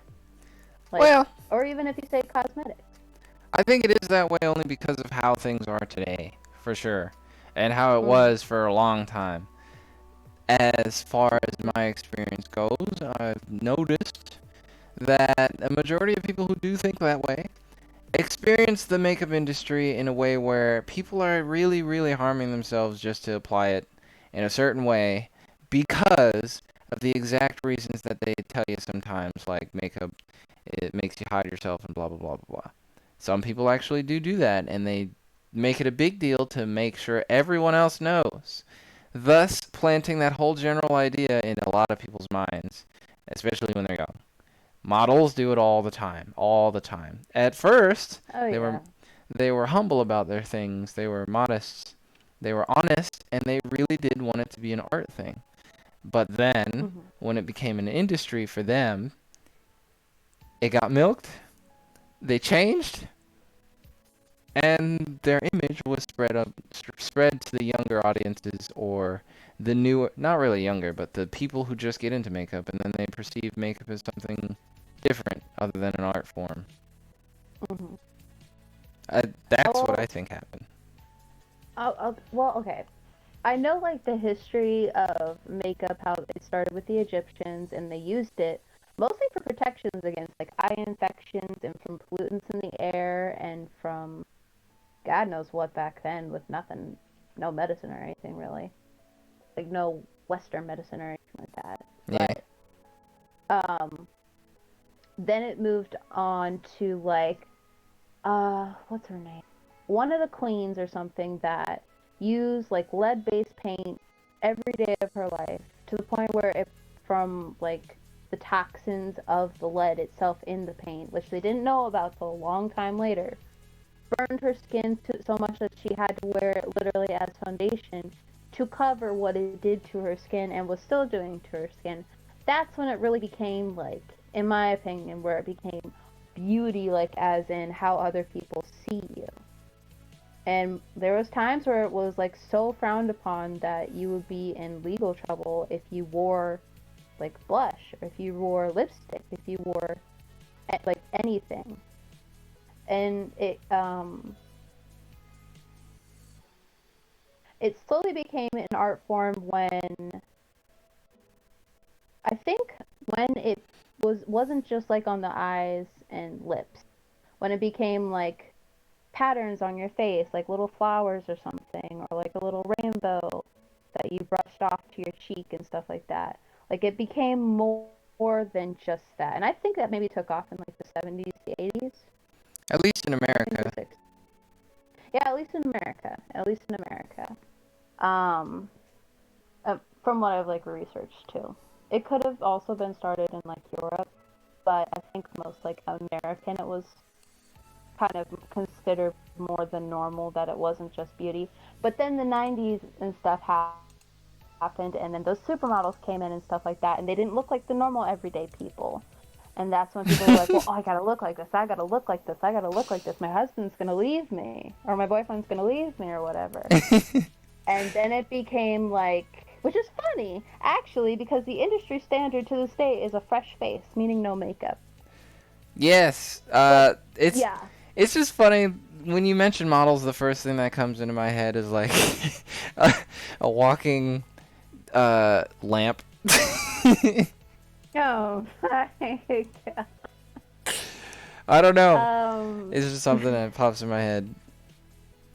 Yeah, it's still funny because the industry standard to this day is a fresh face, but they also mean, like, no acne, no, like, overly redness, no, barely any freckles, unless, like, they like it on certain people in the industry, and long eyelashes, thick eyebrows. Like, there's certain industry standards, and most people, and some people aren't born with that, and that's where, you know, like, the cosmetics come in and stuff like that. But I think it really is just because it started to make people insecure about themselves, therefore they wanted to look like this, because said person in their life said, why don't you look like this? I like this. Why don't you look like this? But now it really has taken on a life of its own in so many different ways, in two major ways. One is like an actual art form where the canvas is your body, your face, your body, everything. And then the other side is you use it to become powerful. Like, you look like a queen, you act like a queen. In the beauty community nowadays, it's the one of the two. It can go a lot of different ways, but one of the two has to be separated. And you have to be one of the two. That's how it usually is. Some people can be both, but it usually works out to be one more than the other. That's what I've noticed, and that's the kind of sucky thing, too, about it, because in art, it is cliquey, it has a community, it has different parts to it, and it really can feel very isolating, because you aren't really fitting into any of these, like, solely, and you're kind of like a mesh of all of them, or just like a mesh of one side, but not like the whole thing, or you just don't really know. It's like, it can be very isolating, very intimidating. Very intimidating. I think even back in the supermodel days, when makeup was just to look hot for your boyfriend, it was intimidating. So there's so many different ways that cosmetics have been perceived. I think it's just a big ball of crap, and that it should just be expression. I think what it was cosmetics seemed to have mixed in with the, dare I say, disaster fire that was fashion at one point. Fashion, yes. Makeup and fashion are like two. Once they seriously, like, integrated cosmetics into fashion, it became a huge thing for many, many years, and then it became a cesspool of a mixture of both extremes, and it was art at the base, at its bones of all of it. But people took it out of hand and made it into a dramatic, very, very, very dramatic medium, for sure. They pushed people to limits. They, Mhm. like, really just drained a lot of people out of the whole industry, of both industries, now that they're Absolutely. separate. Absolutely. It really can. And I find that it's actually kind of hysterical, but I'm not taking that like in a light way either. I mean, it's like actually hysterical how most makeup centric people, like back in the OG like YouTube days, started out with makeup and now they're into fashion or something completely different that isn't makeup, but still in the realm of the beauty industry rather. Yeah. And I mean beauty as in looks. Like it could be fashion, makeup, hair, anything. Still part of the beauty industry, but on a whole different spectrum of it.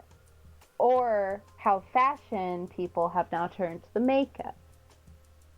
Yep. I just think it's like very interesting, like the changes and integrations of that. But I just think it is very interesting from like a I once was like a student for cosmetology, facial specialty, where I am certified. I got my certificate and everything like that. But it's so interesting from like a student's perspective to learn all of this stuff and to know that like it was at one point basically illegal to have anything other than a bare face. And then at one point it was like basically illegal to not have anything but a made up face. And that, there was like a time where if you had any like darker complexion than like porcelain and freckles, you'd be outcasted kind of thing. Now Pretty much. I'm not taking that to anything else. I'm just saying like and or even like in the 50s how women discovered like shavers for their legs and stuff like that, and they had to have everything hairless to be different from the men, and they had to have their red lipstick and their powdered noses and stuff like that. It just really goes to show like it evolves but it never really changes. Like we can get a step further but we're always in the same thing. It's all about the traditions. It's like a merry-go-round. Someone else gets on, but no one ever gets off. Yep. That's exactly what it's like. It's a merry-go-round. We're all on it. We never get off. Some people can come on, but it's always going round and round and round. That's the only constant. It never really changes. I'll say. It evolves, but it never really changes. And speaking in terms of like the future for it now, since anything's really possible since this whole like viral outbreak and everything like that, I don't know where it's gonna go. I still think it's gonna be the carousel of madness, but I really am very intrigued to see how farther it goes, like how much farther it can and will go. No matter what happens, I'm sure the medium of makeup and fashion will all survive whatever happens to it. No, I mean, those two platforms will not die at all. Do you see how many catastrophes that has gone through since it was first developed way back when? Whole civilizations has just died out, and it's still around. So Yeah, I think it would be fine in the long run, but the way it is right now is bound to change. Bound to change for sure. Yeah, and I think it's like I guess what I would like to see from it more, because I just really like talking about this, but what I would really like to see from it more in the future is it not to be about morals, no matter what like brand you buy from, what type of style you like, what techniques you use.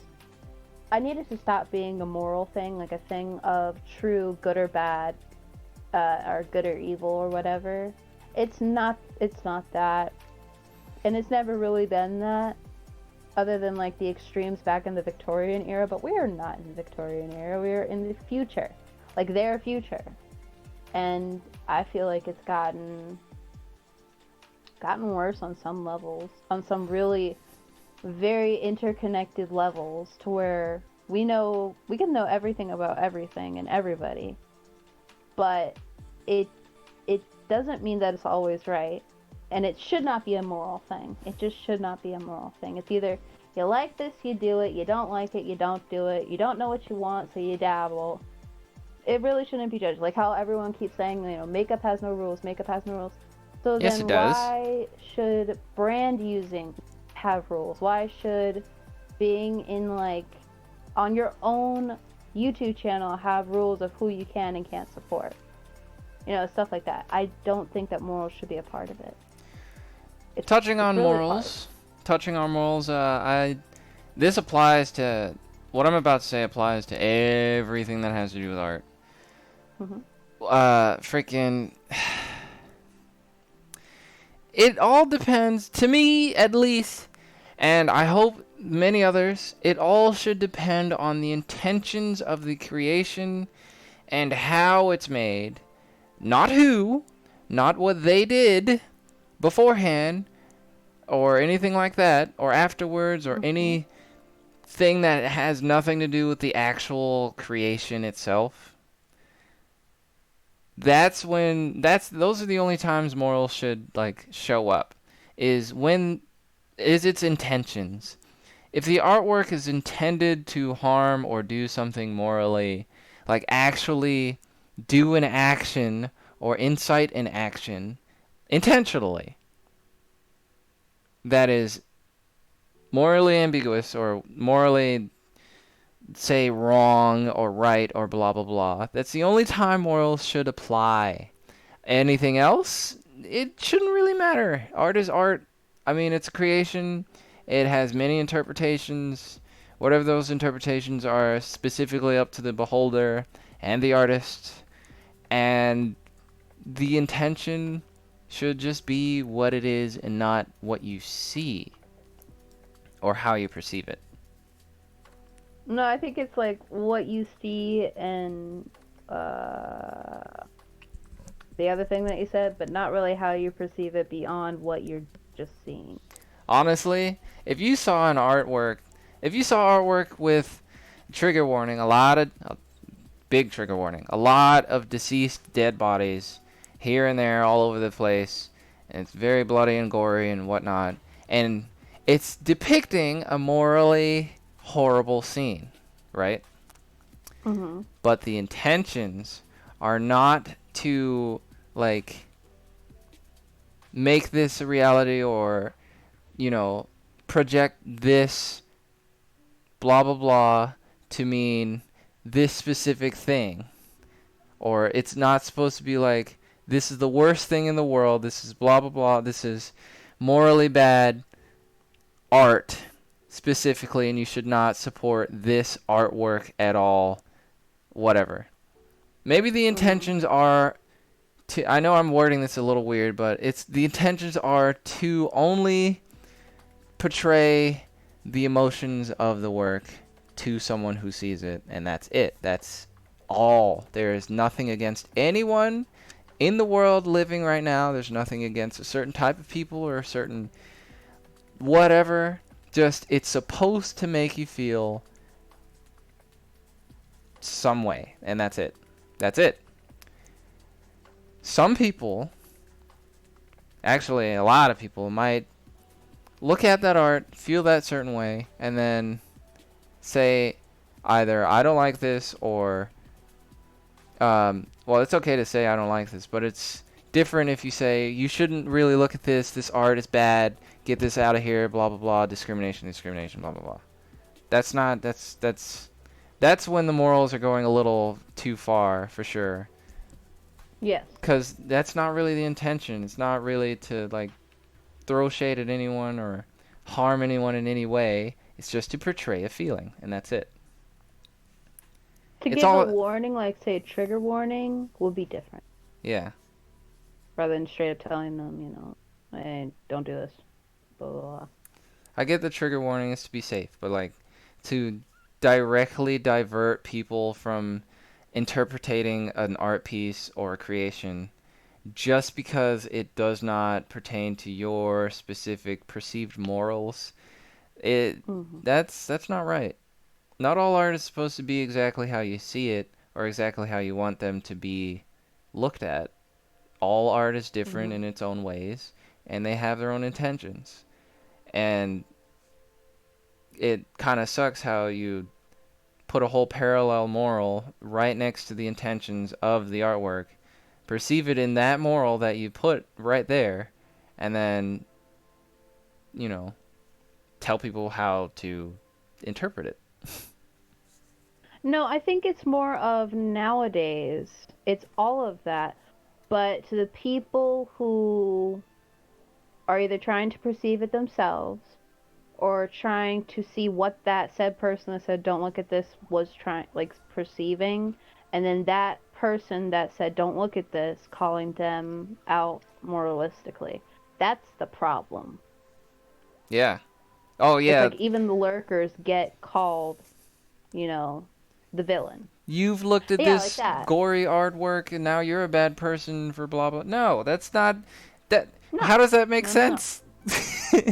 Absolutely not. And people are really trying, even with the makeup industry, people are trying to twist it like that. And I'm just like, it is out there for whatever reason, and people are going to view it exactly how they're going to like view it.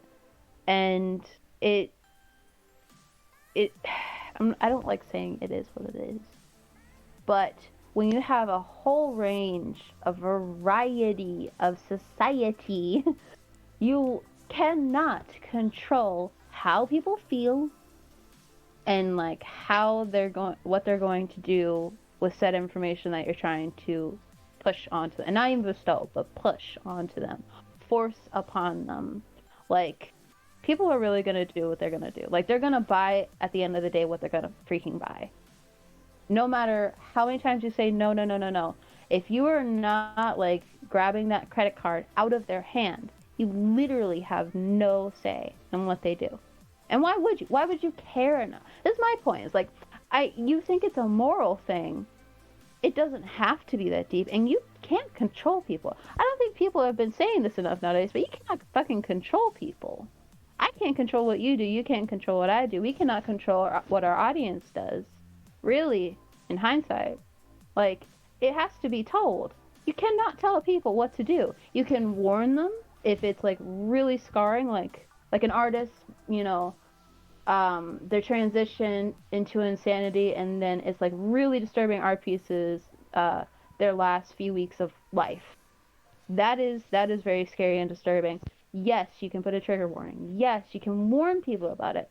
But don't just straight up say, do not look at this. I'm telling you not to look at this. You cannot tell people what to do. Give people warnings.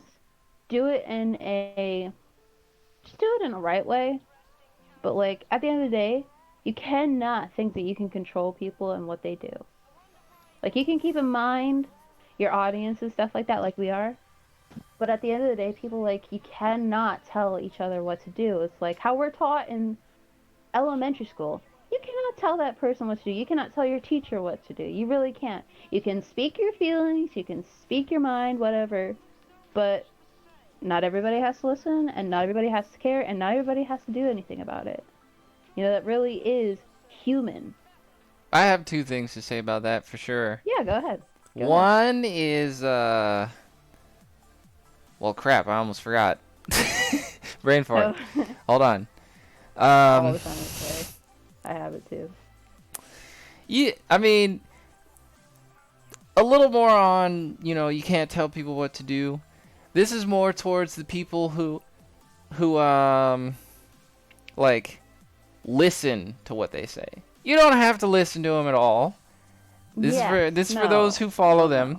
You don't have to listen to what they say. They aren't the ruling law of whatever medium you're on, for sure. You can choose to change that in any way, because, I mean, they live off of you. If you don't conform to what they say, they can't be the same way that they are. They can't keep barking. I mean, they can keep barking, but to a freaking wall, because no one's listening. And the second thing I remember is, it's one thing to tell people what they can and can't do and try to push that on them. It's a whole nother thing to do that and condemn the people to a bad moral status if they don't listen. Yes, absolutely. Condemn. That is the literal word that was escaping my brain. Condemn. Condemn. You can condemn people. You can try. You can fail. You can win at it. But what? Just it's so.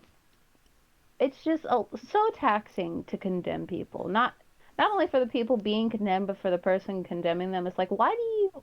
I just have to ask, why do you care enough to condemn people about such thing as art, or even like makeup, like a makeup look, or a makeup brand selling a product? To be honest, or said person buying product. I'm gonna sound like a dare I say father figure saying this, but it's almost like two kids in a room arguing with each other. One is yelling at the other because the other has been looking at blah blah blah blah blah, and the one is saying that's wrong, you're bad, I'm gonna tell blah blah blah, you're in so much trouble. I come in and I really want to say to both sides, one, for the one to stop yelling so much. Just stop. Why do you care what the other one does? Just go do your thing. Stop getting yourself in trouble. You're just causing drama. Quiet down, please. Do your own thing over there. For the other, I'd say, don't listen to that guy. Just stop caring about that guy too. Man, I mean, I don't see why some people really make a big deal. Like, not you. I know people hate the fact that it's happening, but when you take it to like a confrontational level and really drive it along, and spread that influence out to everyone, kind of like a YouTube fight. Why does that happen? I know there's a lot of people out there who speak that this is bad, blah blah blah, you shouldn't buy this brand, and then there's the other people who really get into that whole thing and listen to the people who are trying to push that idea onto others, take it, and then fight those people, and then try to influence everybody else to cancel the one who's canceling the first product. Do you know what I mean? It's a whole cycle of canceling that I Yeah, and it never sticks. I'm sorry, Yeah. but it really never sticks. just stop and people fighting. are starting to catch on, but a lot of people are just trying to have their voice be heard, but in such a weird and wrong way. Like, I know we all want to fight for things and we all want to have change and stuff like that, but there's got to be a different way. There really has to There be. is plenty of issues in the world that people really, really, really want to fight to solve, for sure. I'm not going to specify any of them. Whatever ideas you guys come up with, whatever, I'm not going to say. But there's those who are causing the problem. They need to stop. That is true. There are people who need to try to stop them, but not in the way that we're doing it right now. There are people out there who are trying to stop the people who are causing it, but they are doing it in a way that is just as bad as causing the problem anyway. Exactly. Yep. And you kind of can't tell who's on whose side at that point. Exactly. And it's weird because there like shouldn't really be sides about just as like insignificant, and I'm gonna say insignificant, about purchasing makeup. Like, I can understand, like, if you're trying to be, like, a friendly viewer and, you know, just kind of check up on them and say, hey, are you okay? You've been, like, buying a lot of makeup. But, like, straight up saying that you're, like, a racist or something for purchasing said makeup from said brand that is owned by said brand owner. One, that's none of your freaking business. Two, how dare you say anything about it? It's not their company. They're not the owner. They didn't do whatever action said owner did from said company. They're just a person buying something that looked cool and makes them happy. How dare you? Like, why do you think you have a right to commentate on that? Other than saying, oh, that's so cool. I'm happy that you bought it. It looks good on you. You know, whatever. You know, it's like if you're not gonna be supportive, then just don't say anything because it's just a waste. And you actually do hurt people. Weirdly enough, to relate how things are today to TV shows and how things should have been or used to be, everything used to be or should have been like the show Friends, where everyone kind of just is together, they do their own things, they have their own problems, they have their own histories, they Exactly. live, they have fun, they stick to there's friends, there's enemies out there, but they don't really like make whole factions to fight blah blah blah. But today it's more like Game of Thrones. Exactly. And Nowadays, no one really wins. nowadays we don't even know who's actually a good person at all. And there's a whole White Walkers freaking armadas worth of problems that nature is giving us that we have to solve, but we're too busy fighting each other. And that's in every single medium, piece platform of art, politics, freaking world issue, cooking, factions on the internet, everywhere. It's everywhere, and I don't get it. We should be more like Friends. No, I don't get it either. Okay, you know what? We are literally on the same wavelength, and this happens so many times, especially with this show. I love it so much. It's literally, and I was watching it today, right before I left for, the furniture store. The Friends episode of Friends where Phoebe swears she found her mother in a cat that ran away from its home and then went to her, and it was a boy cat, spoiler alert. And she thought it was her mother straight up and down, and she, kept it for a while, and she's like, oh my gosh, I'm so happy to have my mom back in my life and stuff like that. And then there turned up to be like lost cat posters and everything like that, and everyone knew that that was the cat, that was missing, and she had it, and she didn't want to return it because it was her mother. She felt deeply that it was her mother in this cat. And then her friend Ross was like, Phoebes, you have to give the cat back. This is ridiculous. That is not your mother. That is a cat. Julio the cat. And he has a home. And then she put the cat down and she looked Ross straight in the face and she's like, Ross, have you ever lost a parent? And he's like, no, I haven't. And then she's like, so you don't know how it feels. And then she went on to say, so what if the cat is, not my mother, or, something, something, something. Who cares? Just be a friend, be supportive. And, it struck because, if you are what you call a loyal viewer of somebody or an actual friend or something like that, sometimes you have to, tell the white lie or just, I don't know, kind of be in agreement with them and say, okay, yeah. That's your mother. That cat's your mother.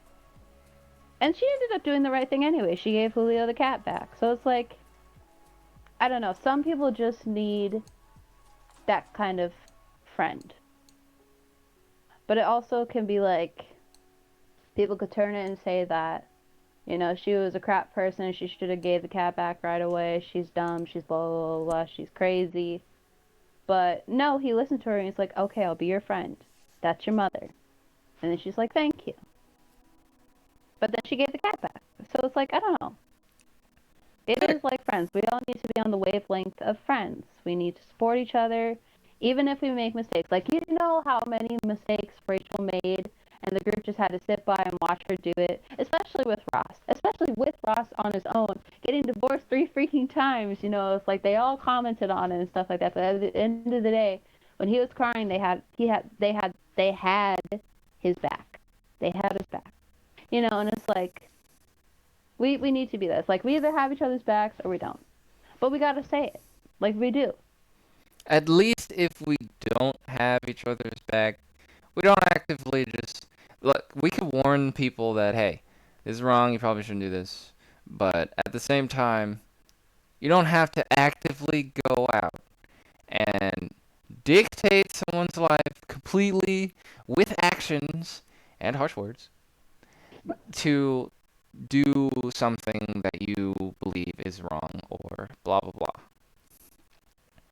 Just Yeah. let people make their mistakes or just let people live their life, whatever. If you're not supporting them, at least just let them live their life and learn whether or not it's wrong for themselves. If it's not harming anyone else, especially, just let them live their life. If I think this also can go into like you can either step away silently and let them figure it out, or you can say, "Hey, I don't believe in this. I don't really, like what you're doing. I just want you to know, like, I can't support you on this." well, I mean, yeah, And like I they said, go you on can with that. voice your opinion and just, go from there, but like don't say I don't like this, I don't support you, you're bad, Yeah, I, don't I condemn them. yeah. It's either you support them, or you don't. But do not condemn them. I don't really believe in that unless like I don't know. I don't really believe in that. Yeah, it's kind of a hard thing to believe in. If you don't do what I like, you're bad. What? That's kind of weird. Very, dare I say, slightly self-centered. And yes, we all do it from time to Yeah, time in because they specific take it as things, their but own pain. yeah. Yeah, they take it. See, I even personally did this with friends, and then an actual friend came out and said, "Hey, you're doing this. Please stop. Like this isn't about you. This has nothing to do with you. This isn't your well, essentially, this isn't your pain."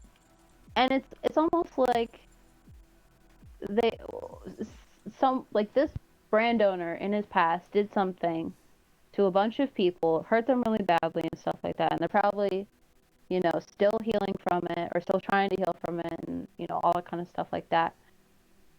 That's their pain. That's what that person did to them. You did not do that, and you had no part in that, and that isn't you that's hurting. You can't act like you're that person and hate them so much because of what they did to that person. Like, Slight pause. I I don't don't mean to interrupt, but we're at our last 10 minutes of the show. Go ahead. um, where was I? I mean, there are exceptions to it, but if it really did happen in the past, and especially if they change from it, then just let it be. It's not about you. It's about the person. And if you're trying to make sure the person's okay, then you're trying to make sure the person's okay. But condemning that person for doing said things, it also goes into relationships. You don't know what happened. You really don't know. Like as much as some people on the internet really like to think that they know everything about everything, no matter how many receipts they have from all of these websites from the past, you are not that person, those two people in that room. You do not know what could have happened. You really don't. I just think people really need to acknowledge that and not, use, like fire torches and what do they call them? Pitchforks. Pitchforks. Fork picks, I was gonna say pitchforks and stuff like that. Like, no, just chill. I mean, it. Hey, And I mean, for a lot of people too, if this you happens. if you end up coming into a situation between two people and you're the third person you come in, or between one person and a situation that they went through and you're trying to provide your services in some way, don't jump to conclusions so quickly, and definitely don't jump to one extreme side right away, because like most of the time that leads to exactly what's happening on the internet. Like, if you jumped into a situation where someone has bought this and then someone was yelling at them, or something happened to that person who bought a product and they were having all sorts of issues with that, and they were like, you don't really understand, you haven't done this, you haven't experienced blah blah blah blah blah, and that other person is like, well, uh I may not know, but like I know that this is wrong, blah blah blah, and you're bad for doing this. Don't do that. Don't do that. If you're coming into a situation like that, just be like, what's wrong? How is this bad?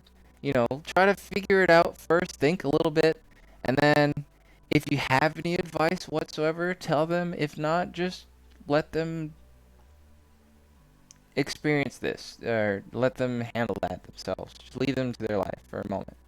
All right? Just try not to be a problem, and try not to force people to understand the way that you do. Unless it is to stop them from hurting someone else. Or themselves. Yeah, there's really exceptions for all of that, and I really don't have examples. I know that Me neither. I don't know. I'd say life or death or real like bodily harm to someone, but then I don't even know, and it's like There's exceptions out okay, there, but it's yeah, a there, case no, by there is case exceptions. basis. But I- like, for instance, like if we get an audience, like said audience is listening to this, and people are writing this down and saying, oh, well, these people said this, and we're gonna cancel them for this, and then they make speculations about yada yada yada, or they dig into my past, my personal past, from any like receipts that they can dig up and stuff like that, or any information that they heard on the internet. I'm gonna tell them straight up, go f- yourself. This is not your business. You have absolutely no right to dig into my past. Who are you? Like, who are you to ever dig into somebody's past? Especially a past that they're trying to put behind them for the better. Heck, It's even like you have absolutely no fucking right. even if they did, and I said those exact words, what I would also say is, it's the past. Why are you bringing this up right now?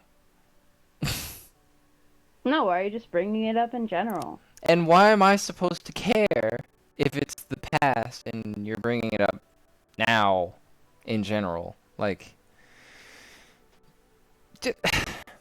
what are you Yeah. doing? What are you doing right now? You just trying to cause problems Yeah. or something?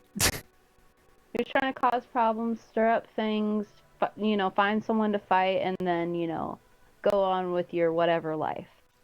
But My past is my don't, past, and just yes, don't do it. I get the freedom of speech thing, but like, I mean, what's the point of this? All right, am I seriously the exact same person that I was back then when blah blah blah blah blah?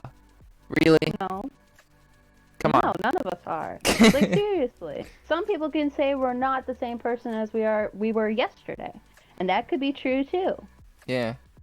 That really could be. But, I mean, just, like, when it comes to the past, like, past relationships and how people, like, bring up people's past relationships and say this X, Y, and Z happened, and then they make non-factual conspiracies about what could have went wrong in the relationship. It's like, it's not tea. It's not drama. It's not anything fun. It's not your business.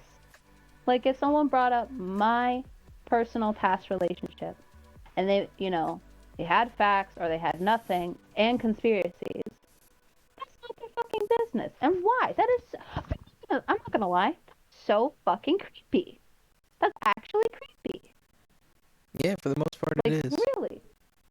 But someone's got to say this, and I don't care. Someone's got to say this. It's fucking creepy. Knock it the fuck off, especially if it's mine. If it's my own, it's my own, and it's mine for a reason. I lived it, you didn't. Go the fuck away. And it's with like, that, I must have to do the out. Sorry. I know. But yeah, the time is great coming. warning. This is the warning. I have to do the outro because it's coming on the 2-hour 30-minute mark, and that's when I want to end it. Cause got some things I must finalize before I go to bed.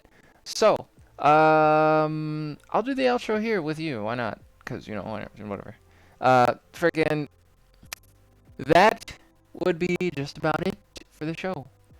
I hope everyone enjoyed this glorious freaking speech about both issues with every medium whatsoever and industries, and a little bit of backstory on the story that I'm writing. Quick little thing. As far as I've gotten to chapter 3. I don't know if I told anyone that, but yeah, I'm at chapter 3 and I'm working on it.